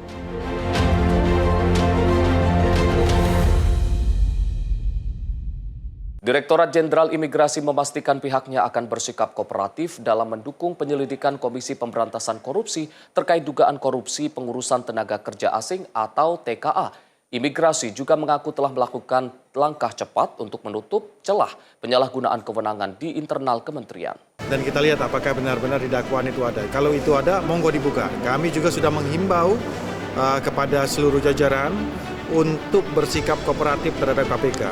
Buka seluas-luasnya, kasih akses lebar-lebarnya kepada KPK untuk bekerja. Direktorat Jenderal Imigrasi menegaskan dugaan praktik korupsi dalam pengurusan tenaga kerja asing merupakan kasus yang telah berlangsung sejak lama. Menanggapi adanya informasi mengenai kepanikan sejumlah pegawai terkait penarikan dana yang diduga berkaitan dengan kasus tersebut, pihak imigrasi justru memilih untuk bersikap kooperatif dan membuka akses seluas-luasnya kepada KPK agar proses penanganan perkara berjalan secara maksimal. Di samping itu, Dirjen Imigrasi juga menegaskan komitmennya untuk mendukung penuh proses hukum yang tengah dilakukan KPK, sembari terus memperkuat sistem pengawasan dan tata kelola guna mencegah terulangnya pelanggaran serupa di masa mendatang. Ya, itu kan kejadian pada saat yang lama. Jadi kami sendiri ya itu taunya dari teman-teman KPK, taunya dari teman-teman media. Jadi memang kalau hal itu memang ada, nanti tinggal dilihat proses hukumnya. Kemudian pada saat itu kan sudah dilakukan BAP dan kita lihat apakah benar-benar di dakwaan itu ada. Kalau itu ada, monggo dibuka. Kami juga sudah menghimbau kepada seluruh jajaran untuk bersikap kooperatif terhadap KPK. Buka seluas-luasnya, kasih akses lebar-lebarnya kepada KPK untuk bekerja sehingga semua permasalahan ini bisa selesai. Bukan hanya ini, kemudian juga ke depan kita juga akan melakukan komunikasi dengan KPK untuk membenahi. Pada saat ini kita juga sudah melakukan quick wins, kita membuat action plan terhadap langkah-langkah kita ke depan, mengevaluasi apabila memang ada kekosongan atau celah-celah yang bisa dimanfaatkan oleh petugas di lapangan untuk supaya ini kita tutup dan meminimalisir hal tersebut. Dari Jakarta, Sri Dewi Andayani, Rona Bayu, Simpo TV melaporkan. Pemirsa, Badan Pembinaan Ideologi Pancasila atau BPIP mengumumkan calon paskibraka yang akan bertugas pada peringatan HUT Kemerdekaan RI tahun 2026 di Istana Merdeka Jakarta. Kepala BPIP Yudian Wahyudi menyebut seluruh tahapan seleksi dilaksanakan secara terbuka dan menjunjung tinggi prinsip nilai-nilai keadilan. Dalam rangka menyiapkan pasukan pengibar bendera pusaka atau paskibraka peringatan HUT Kemerdekaan Republik Indonesia tahun 2026, BPIP melaksanakan proses seleksi calon paskibraka secara berjenjang di seluruh Indonesia. BPIP resmi mengumumkan 76 calon paskibraka tahun 2026 yang akan mewakili 38 provinsi di Indonesia. Puluhan calon paskibraka tersebut telah melalui proses verifikasi dan seleksi dari total 119.441 pendaftar dari berbagai daerah di tanah air. Kepala BPIP Yudian Wahyudi menyampaikan, BPIP terus berupaya meningkatkan kualitas pembentukan paskibraka dari tahun ke tahun. Menurut Yudian, seluruh proses seleksi dilaksanakan melalui aplikasi transparansi paskibraka untuk memastikan setiap tahapan berjalan secara terbuka, terukur, dan dapat dipantau secara langsung. Yudian juga menegaskan seluruh proses seleksi dilaksanakan secara objektif, profesional, serta menjunjung tinggi prinsip keadilan dan akuntabilitas. BPIP senantiasa berusaha agar pembentukan paskibraka setiap tahunnya semakin baik, yaitu dengan memberikan kesempatan yang sama kepada seluruh putra-putri terbaik bangsa untuk menjadi paskibraka dengan standarisasi pembentukan paskibraka yang ditetapkan oleh BPIP. Jumlah peserta, proses pembentukan paskibraka tahun 2026 dilaksanakan secara berjenjang, dimulai dari rekrutmen dan seleksi tingkat kabupaten kota, dilanjutkan dengan seleksi tingkat provinsi hingga verifikasi tingkat pusat. Dengan jumlah pendaftar pada aplikasi transparansi paskibraka sebanyak 119.441 peserta. Seluruh proses dilaksanakan melalui aplikasi transparansi Paskibraka yang dikembangkan BPIP untuk memastikan setiap tahapan berjalan secara terukur dan dapat dipantau secara terbuka. Tahapan tersebut dilaksanakan secara transparan, objektif, profesional, serta menjunjung tinggi prinsip keadilan dan akuntabilitas. Jihan Nabila, Sinpo TV, melaporkan. Pemirsa, akses penghubung yang lebih aman dan representatif kini dirasakan warga desa Tanjung Sari, Majalengka, Jawa Barat. Kehadiran jembatan ini diharapkan mampu memperlancar akses dan aktivitas ekonomi warga.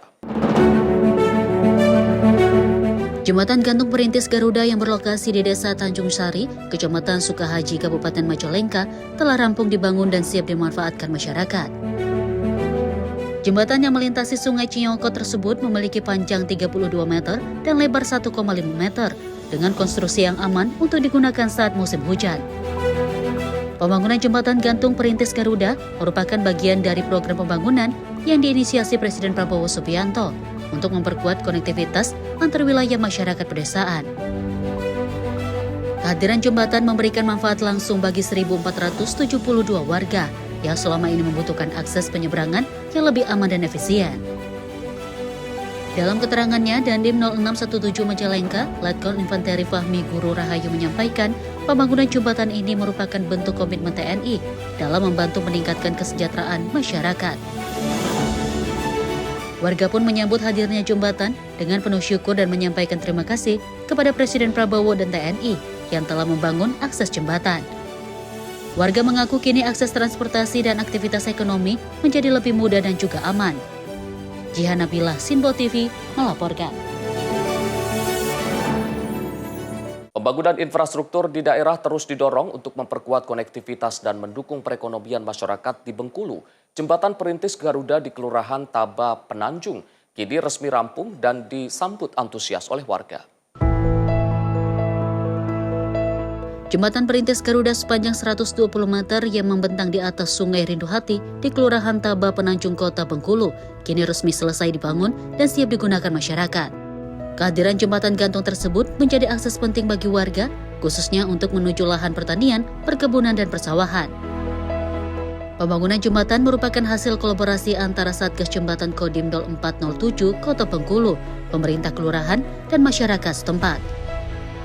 Pembangunan jembatan perintis Garuda juga menjadi bagian dari program pembangunan infrastruktur nasional yang diinisiasi Presiden Prabowo Subianto untuk memperkuat konektivitas dan membuka akses masyarakat hingga ke wilayah yang sulit dijangkau.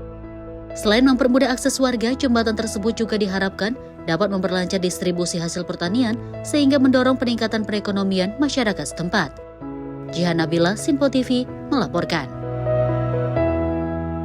Pemirsa, cara unik dilakukan Dr. Kloter 75 Embarkasi Solo saat sosialisasi kesehatan pada jemaah haji asal Banyumas, Jawa Tengah.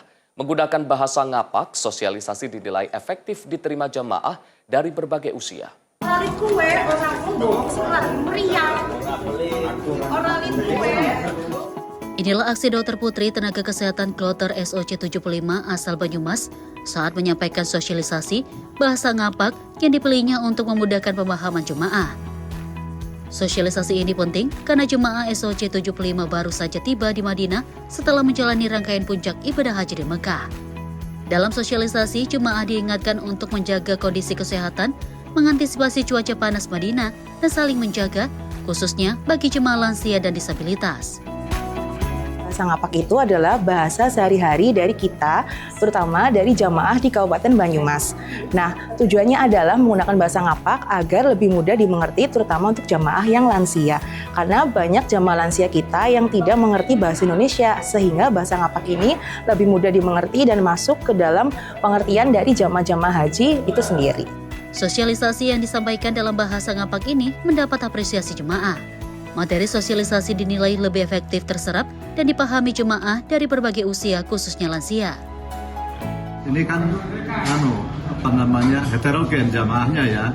Kalau yang muda-muda barangkali bahasa Indonesia mereka bisa. Tapi kalau yang tua-tua harus komunikatif dengan bahasa ngapak, bahasa sehari-hari di Banyumas.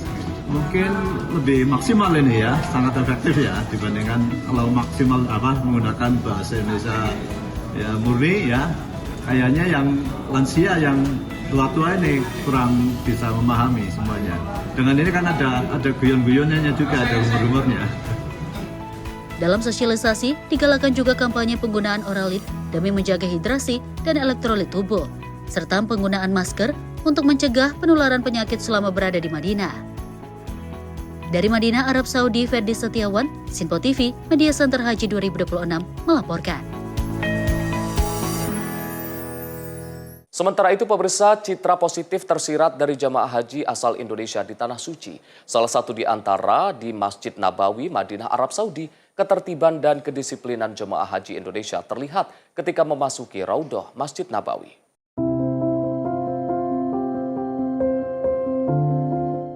Kedisiplinan selama menjalankan rangkaian ibadah di kota Madinah ditunjukkan oleh para jemaah haji Indonesia saat masuk ke Raudhah Masjid Nabawi. Setiap harinya jemaah dari berbagai kloter mendapat giliran masuk ke Raudhah secara tertib dengan pendampingan petugas PPIH. Mereka mengantri sesuai jadwal yang telah ditetapkan. Sebelum memasuki Raudhah, jemaah diarahkan oleh petugas PPIH Seksi Khusus Masjid Nabawi agar tetap tertib, tidak berdesakan, serta mematuhi arahan petugas masjid. Seluruh jemaah haji Indonesia dipastikan akan mendapatkan kesempatan masuk Raudhah sesuai giliran yang telah diatur melalui sistem penjadwalan. Per kloter, Pak. Jadi kita suruh baris per kloter, baris, dan nanti satu baris kita maju. Kalau udah disuruh masuk sama syarikahnya satu baris. Kenapa satu baris? Karena dihitung, Pak. Jadi nanti ada tim dari tim kami yang menghitung jumlah. Karena di sana pun nanti akan dihitung jumlahnya oleh syarikahnya. Kalau lebih, misalnya di hitungan di kita 100, di sana ternyata 115, itu kelebihan 15 dikeluarkan oleh syarikah. Hingga saat ini hampir 100% jemaah haji gelombang 2 telah berada di kota Madinah, Arab Saudi. Seluruh jemaah yang sudah tiba di kota Nabi telah melaksanakan ziarah ke makam Nabi atau Raudhah dengan tertib yang disediakan Kementerian Haji dan Umroh Republik Indonesia. Lebih dari 110.000 tasrih atau izin masuk Raudhah telah dikantongi Kementerian Haji dan Umroh Republik Indonesia untuk memfasilitasi seluruh jemaah haji Indonesia gelombang kedua. Angka ini melebihi jumlah jemaah Indonesia gelombang 2 yang berkisar 99.000 orang. Artinya seluruh jemaah dipastikan dapat berziarah ke makam Nabi, bahkan bisa lebih dari satu kali jika menggunakan aplikasi Nusuk. Alhamdulillah kita telah mendapatkan 110.980 tasrih Raudhah untuk jamaah haji gelombang kedua. Ini artinya jumlah tasrih Raudhah yang kita peroleh melebihi dari jumlah jamaah haji Indonesia, dan ini menunjukkan semua jamaah haji gelombang kedua bisa masuk Raudhah. Bahkan juga ada di antara mereka masuk Raudhah lebih dari 3 kali, baik dengan menggunakan tasrih Raudhah dari Dakar Madinah ataupun dengan menggunakan aplikasi Nusuk Masar. Ini merupakan sebuah kegembiraan, kebahagiaan karena tahun ini menunjukkan layanan dari Kementerian Haji Arab Saudi luar biasa. Kita diberikan kemudahan kelancaran dan juga berkat kerjasama dari semua kalangan dan tentunya dukungan, perhatian, arahan dari Pak Menteri Haji dan Umroh dan juga Pak Wakil Menteri Haji dan Umroh dan juga pimpinan, sehingga semua tugas untuk teman-teman dari tim Raudhah bisa melaksanakan dengan baik. PPIH mengimbau seluruh jemaah untuk tetap bersabar dan mematuhi jadwal yang telah ditetapkan. Dengan kedisiplinan dan ketertiban, seluruh jemaah dapat menunaikan ibadah di Raudhah dengan khusyuk dan nyaman. Dari Madinah, Arab Saudi, Ferdi Setiawan, Sinpo TV, Media Center Haji 2026 melaporkan. Pemirsa, juru bicara Kementerian Haji dan Umroh menyampaikan mayoritas jemaah haji Indonesia telah kembali ke tanah air. Sementara itu, proses pemulangan jemaah yang masih berada di Tanah Suci terus berlangsung sesuai jadwal.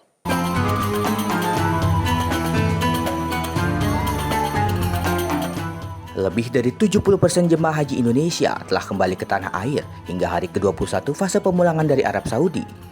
Berdasarkan data operasional haji, sebanyak 376 kelompok terbang dengan total 145.412 jemaah dan petugas telah diberangkatkan menuju Indonesia melalui Bandara Internasional King Abdul Aziz di Jeddah dan Bandara Internasional Amir Muhammad bin Abdul Aziz di Madinah. Sementara itu, juru bicara Kementerian Haji dan Umroh, Ihsan Marsya menyebutkan, proses pergerakan jemaah dari Makkah ke Madinah masih berlangsung secara bertahap sebagai bagian dari pemulangan gelombang kedua. Hingga saat ini, lebih dari 257 kloter yang membawa sekitar 98.505 jemaah dan petugas telah diberangkatkan ke Madinah sebelum melanjutkan perjalanan pulang ke Indonesia. Adapun berkaitan dengan pergerakan jemaah gelombang kedua dari Mekah menuju Madinah yang telah memasuki tahap akhir, hingga hari ini sebanyak 257 kloter tercatat dengan 97.477 jemaah dan 1.028 petugas telah diberangkatkan. Dengan demikian total jemaah dan petugas yang telah tiba di Madinah mencapai sebanyak 98.505 orang. Sementara itu, jemaah haji khusus yang telah kembali ke Indonesia tercatat sebanyak 15.802 orang yang terdiri atas 15.066 jemaah dan 736 diantaranya adalah petugas. Bapak dan Ibu sekalian, hari ini menjadi salah satu penanda penting dalam rangkaian operasional haji tahun 1447 Hijriah, di mana pendaftaran terakhir jemaah haji Indonesia dari Mekah menuju Madinah dijadwalkan selesai pada hari ini. Dan dengan selesainya proses tersebut, mulai besok seluruh layanan operasional bagi jemaah haji Indonesia akan terfokus di Madinah. Dan di kota Rasulullah ini, para jemaah akan melanjutkan rangkaian ibadah dan ziarah sebelum kembali ke tanah air sesuai dengan jadwal penerbangan masing-masing kloter. Ihsan menyampaikan petugas penyelenggara ibadah haji siap melakukan pendorongan terakhir jemaah haji Indonesia dari Makkah menuju Madinah yang dijadwalkan berlangsung pada Senin 22 Juni pukul 8 waktu Arab Saudi. Petugas haji terus mengingatkan jemaah agar mematuhi aturan penerbangan, terutama terkait larangan bawa air zam-zam dalam koper bagasi, korek api, dan powerbank. Tim redaksi Sinpo TV melaporkan.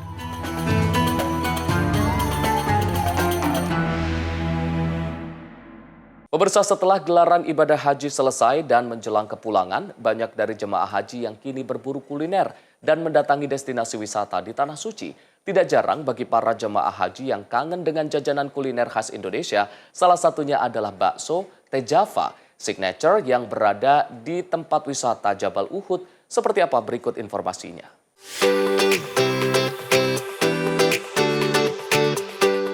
Berkunjung ke kawasan Jabal Uhud di Madinah, tak hanya menyajikan wisata sejarah Islam dan jejak perang Uhud.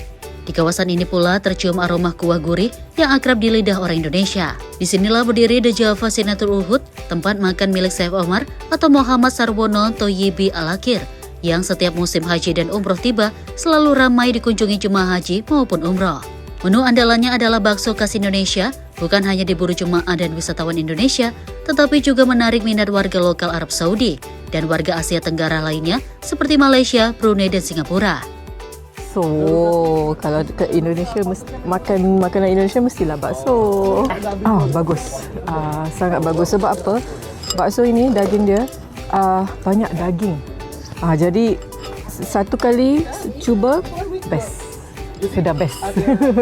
Setiap hari Jumat tempat ini selalu ramai, bahkan di hari itu lebih dari 40% pelanggannya merupakan warga lokal. Selain cita rasanya yang khas Indonesia, makan bakso di tempat ini juga disuguhkan oleh pemandangan Jabal Uhud yang luar biasa. Selain di Jabal Uhud, Chef Omar juga telah membuka cabang The Java Signature di tengah kota Madinah. Ini merupakan tempat mengembangkan usaha demi melayani banyaknya jemaah haji dan umrah yang tersebar di kota Madinah dan Mekah. Dengan tetap menerapkan harga terjangkau, tak jarang dari para pelanggan yakni jemaah asal Indonesia yang kangen menikmati bakso ke tempat ini setiap sedang beribadah umroh. Alhamdulillah iya Pak, kita udah jadi pelanggan nomor 1. Ini restoran paling enak di Madinah. Apa menu yang paling disukai? Kalau aku sih bakso. Kalau aku sih bakso iya, sop ayam, sop daging, mantap sop dagingnya. Harga lumayan, ramah di kantong. Usaha yang dirintis sejak sekitar tahun 2020 ini mampu menjual hingga 2.500 mangkok bakso setiap hari dengan harga per porsi berkisar antara 30 hingga 35 rial per mangkoknya. Di tengah kerinduan jemaah pada kampung halaman, semangkok bakso bisa menjadi pilihan kuliner yang mengenyangkan dengan rempah, bumbu dan cita rasa khas Indonesia yang tentunya sesuai dengan lidah orang Indonesia. Dari Madinah, Arab Saudi, Ferdi Setiawan, Sinpo TV Media Center Haji 2026 melaporkan.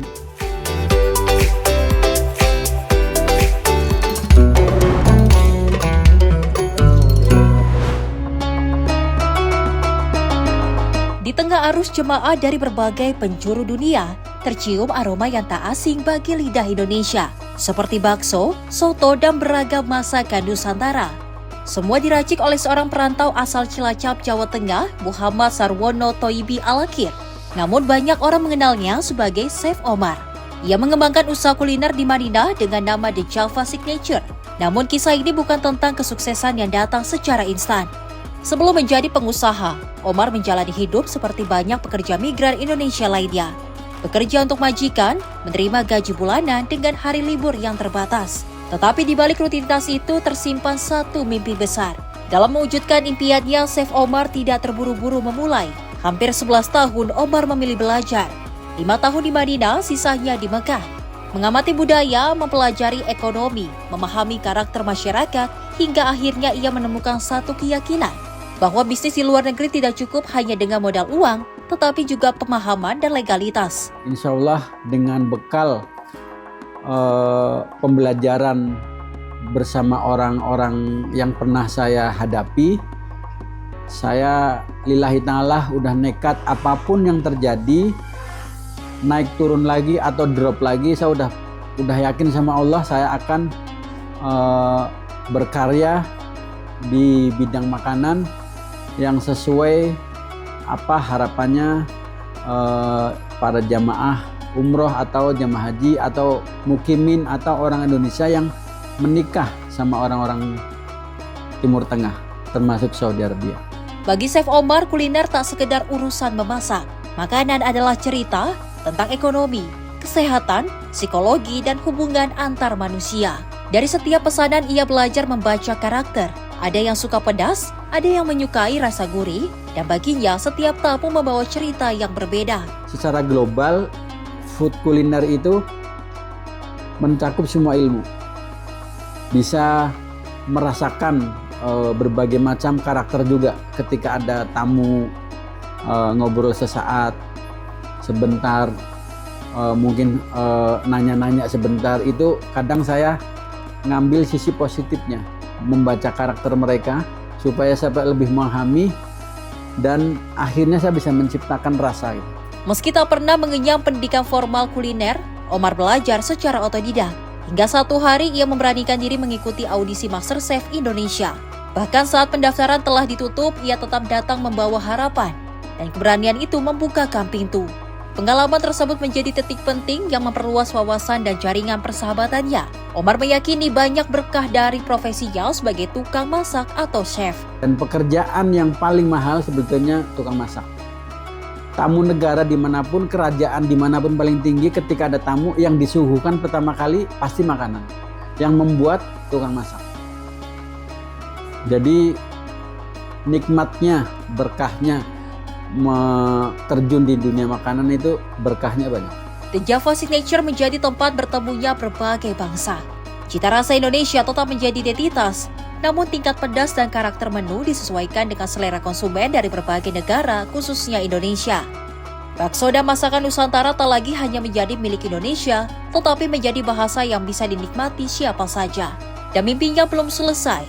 Selanjutnya, Chef Omar ingin mengembangkan catering, transportasi jemaah, hingga central kitchen untuk melayani jemaah umroh dan haji. Kepuasan saya ketika saya orang kampung, nggak sekolah, belajar otodidak dalam bidang memasak, terus masakannya bisa diterima di semua lidah ibaratnya.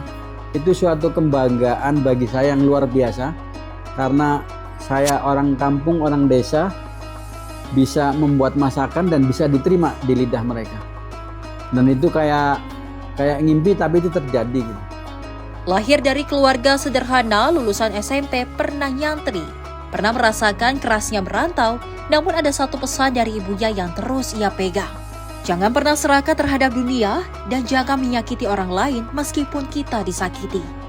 Pesan almarhum ibu saya di saat sedang sakit, jangan pernah serakah dengan dunia karena dunia itu sebentar. Terus yang kedua yang sampai saat ini saya ingat, jangan pernah menyakiti orang walaupun orang itu udah melukai saya. Dari Madinah, Chef Omar terus meracik satu keyakinan bahwa makanan bukan hanya untuk mengenyangkan, tetapi juga untuk meninggalkan karya yang akan terus dikenang. Dari Madinah, Arab Saudi, Ferdi Setiawan, Simpo TV melaporkan.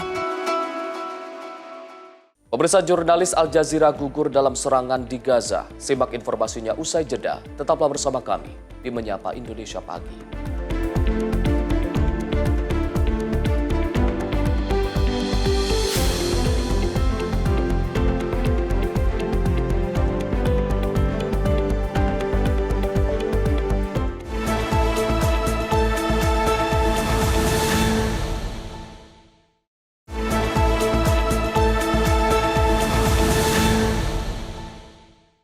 Anda kembali menyaksikan Menyapa Indonesia Pagi. Pemirsa, warga Gaza menggelar prosesi pemakaman untuk 3 warga Palestina, termasuk juru kamera Al Jazeera, Mubashir Ahmad Wasyah, yang gugur dalam serangan udara Israel di kamp pengungsi Bureij, Gaza Tengah. Insiden ini kembali menyorot keselamatan jurnalis yang bertugas di tengah konflik berkepanjangan.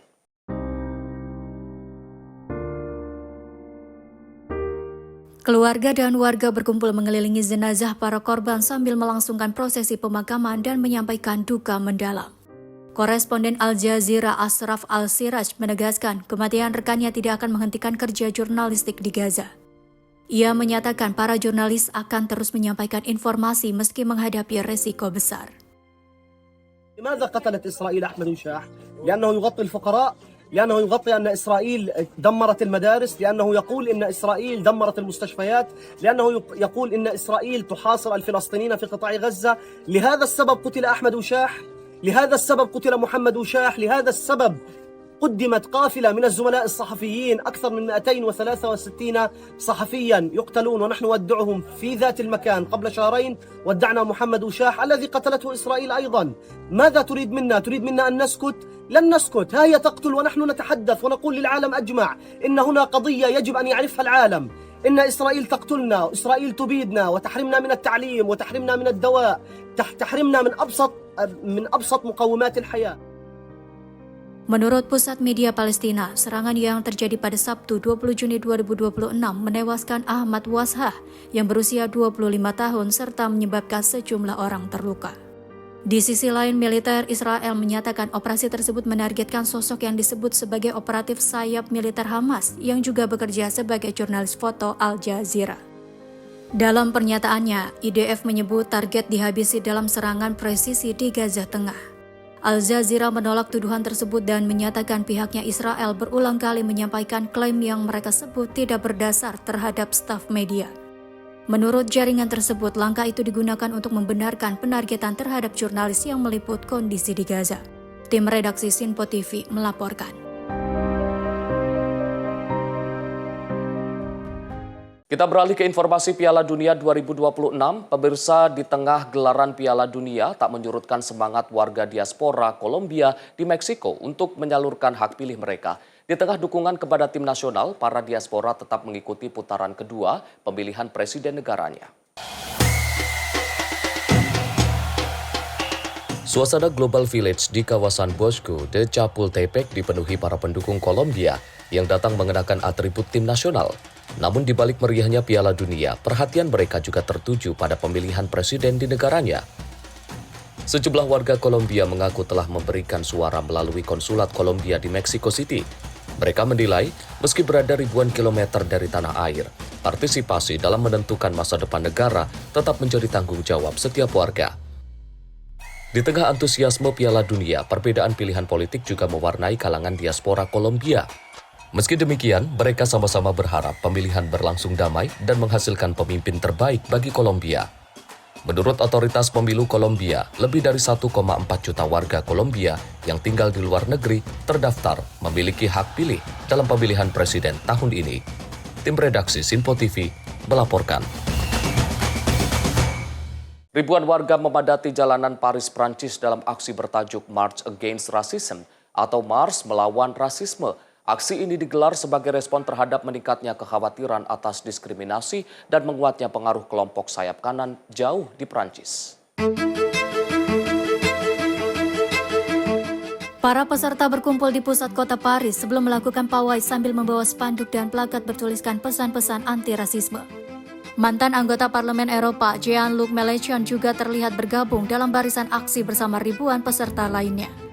Sementara itu, aksi ini digagas oleh Wali Kota Saint Denis, Bali Bagayoko, dan didukung berbagai kelompok masyarakat serta tokoh politik sayap kiri Prancis.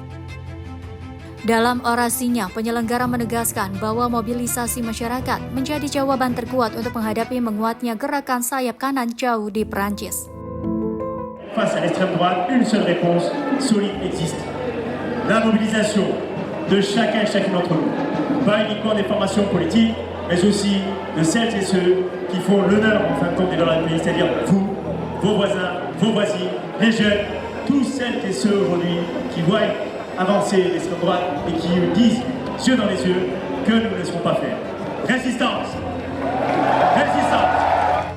Selain menyuarakan penolakan terhadap rasisme, para peserta juga menuntut reformasi kebijakan yang lebih inklusif terhadap kaum migran dan kelompok minoritas.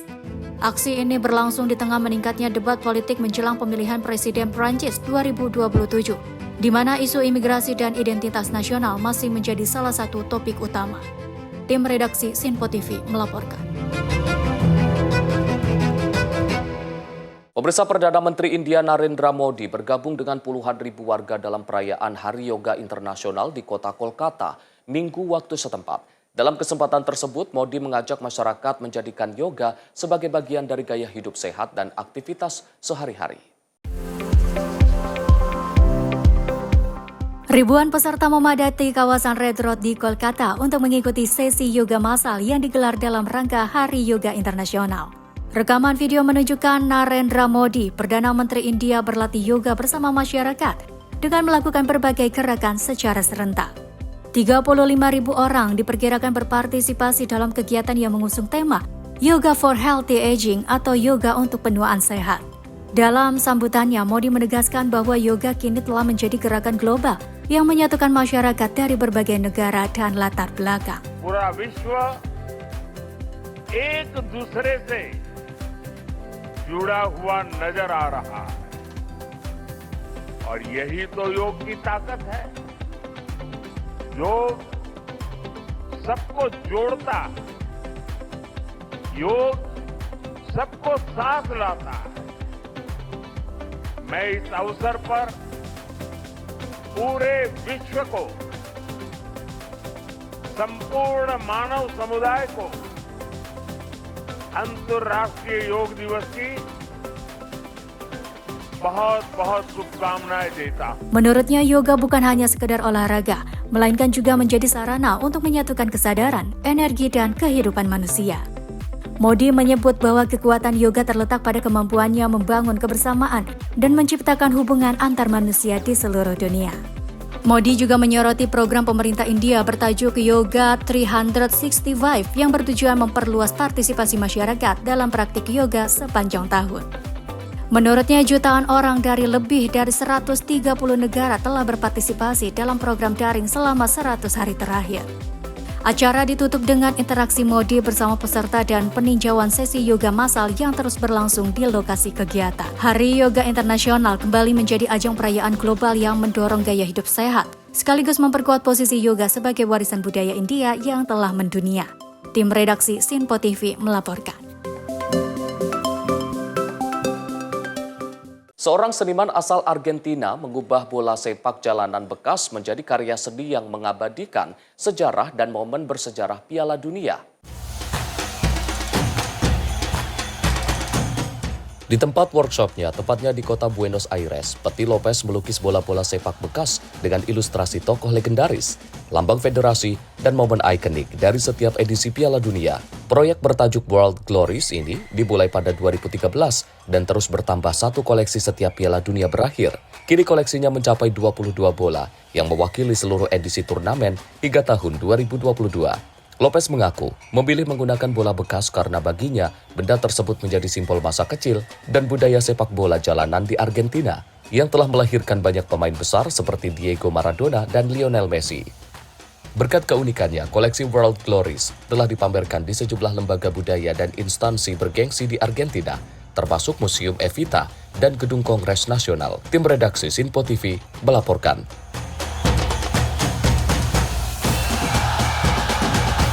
Pemirsa, informasi tadi sekaligus menutup Menyapa Indonesia Pagi edisi kali ini. Saya Arif Rifai, mewakili seluruh kru yang bertugas mengucapkan terima kasih atas kebersamaan Anda. Selamat pagi, selamat beraktivitas, sampai jumpa.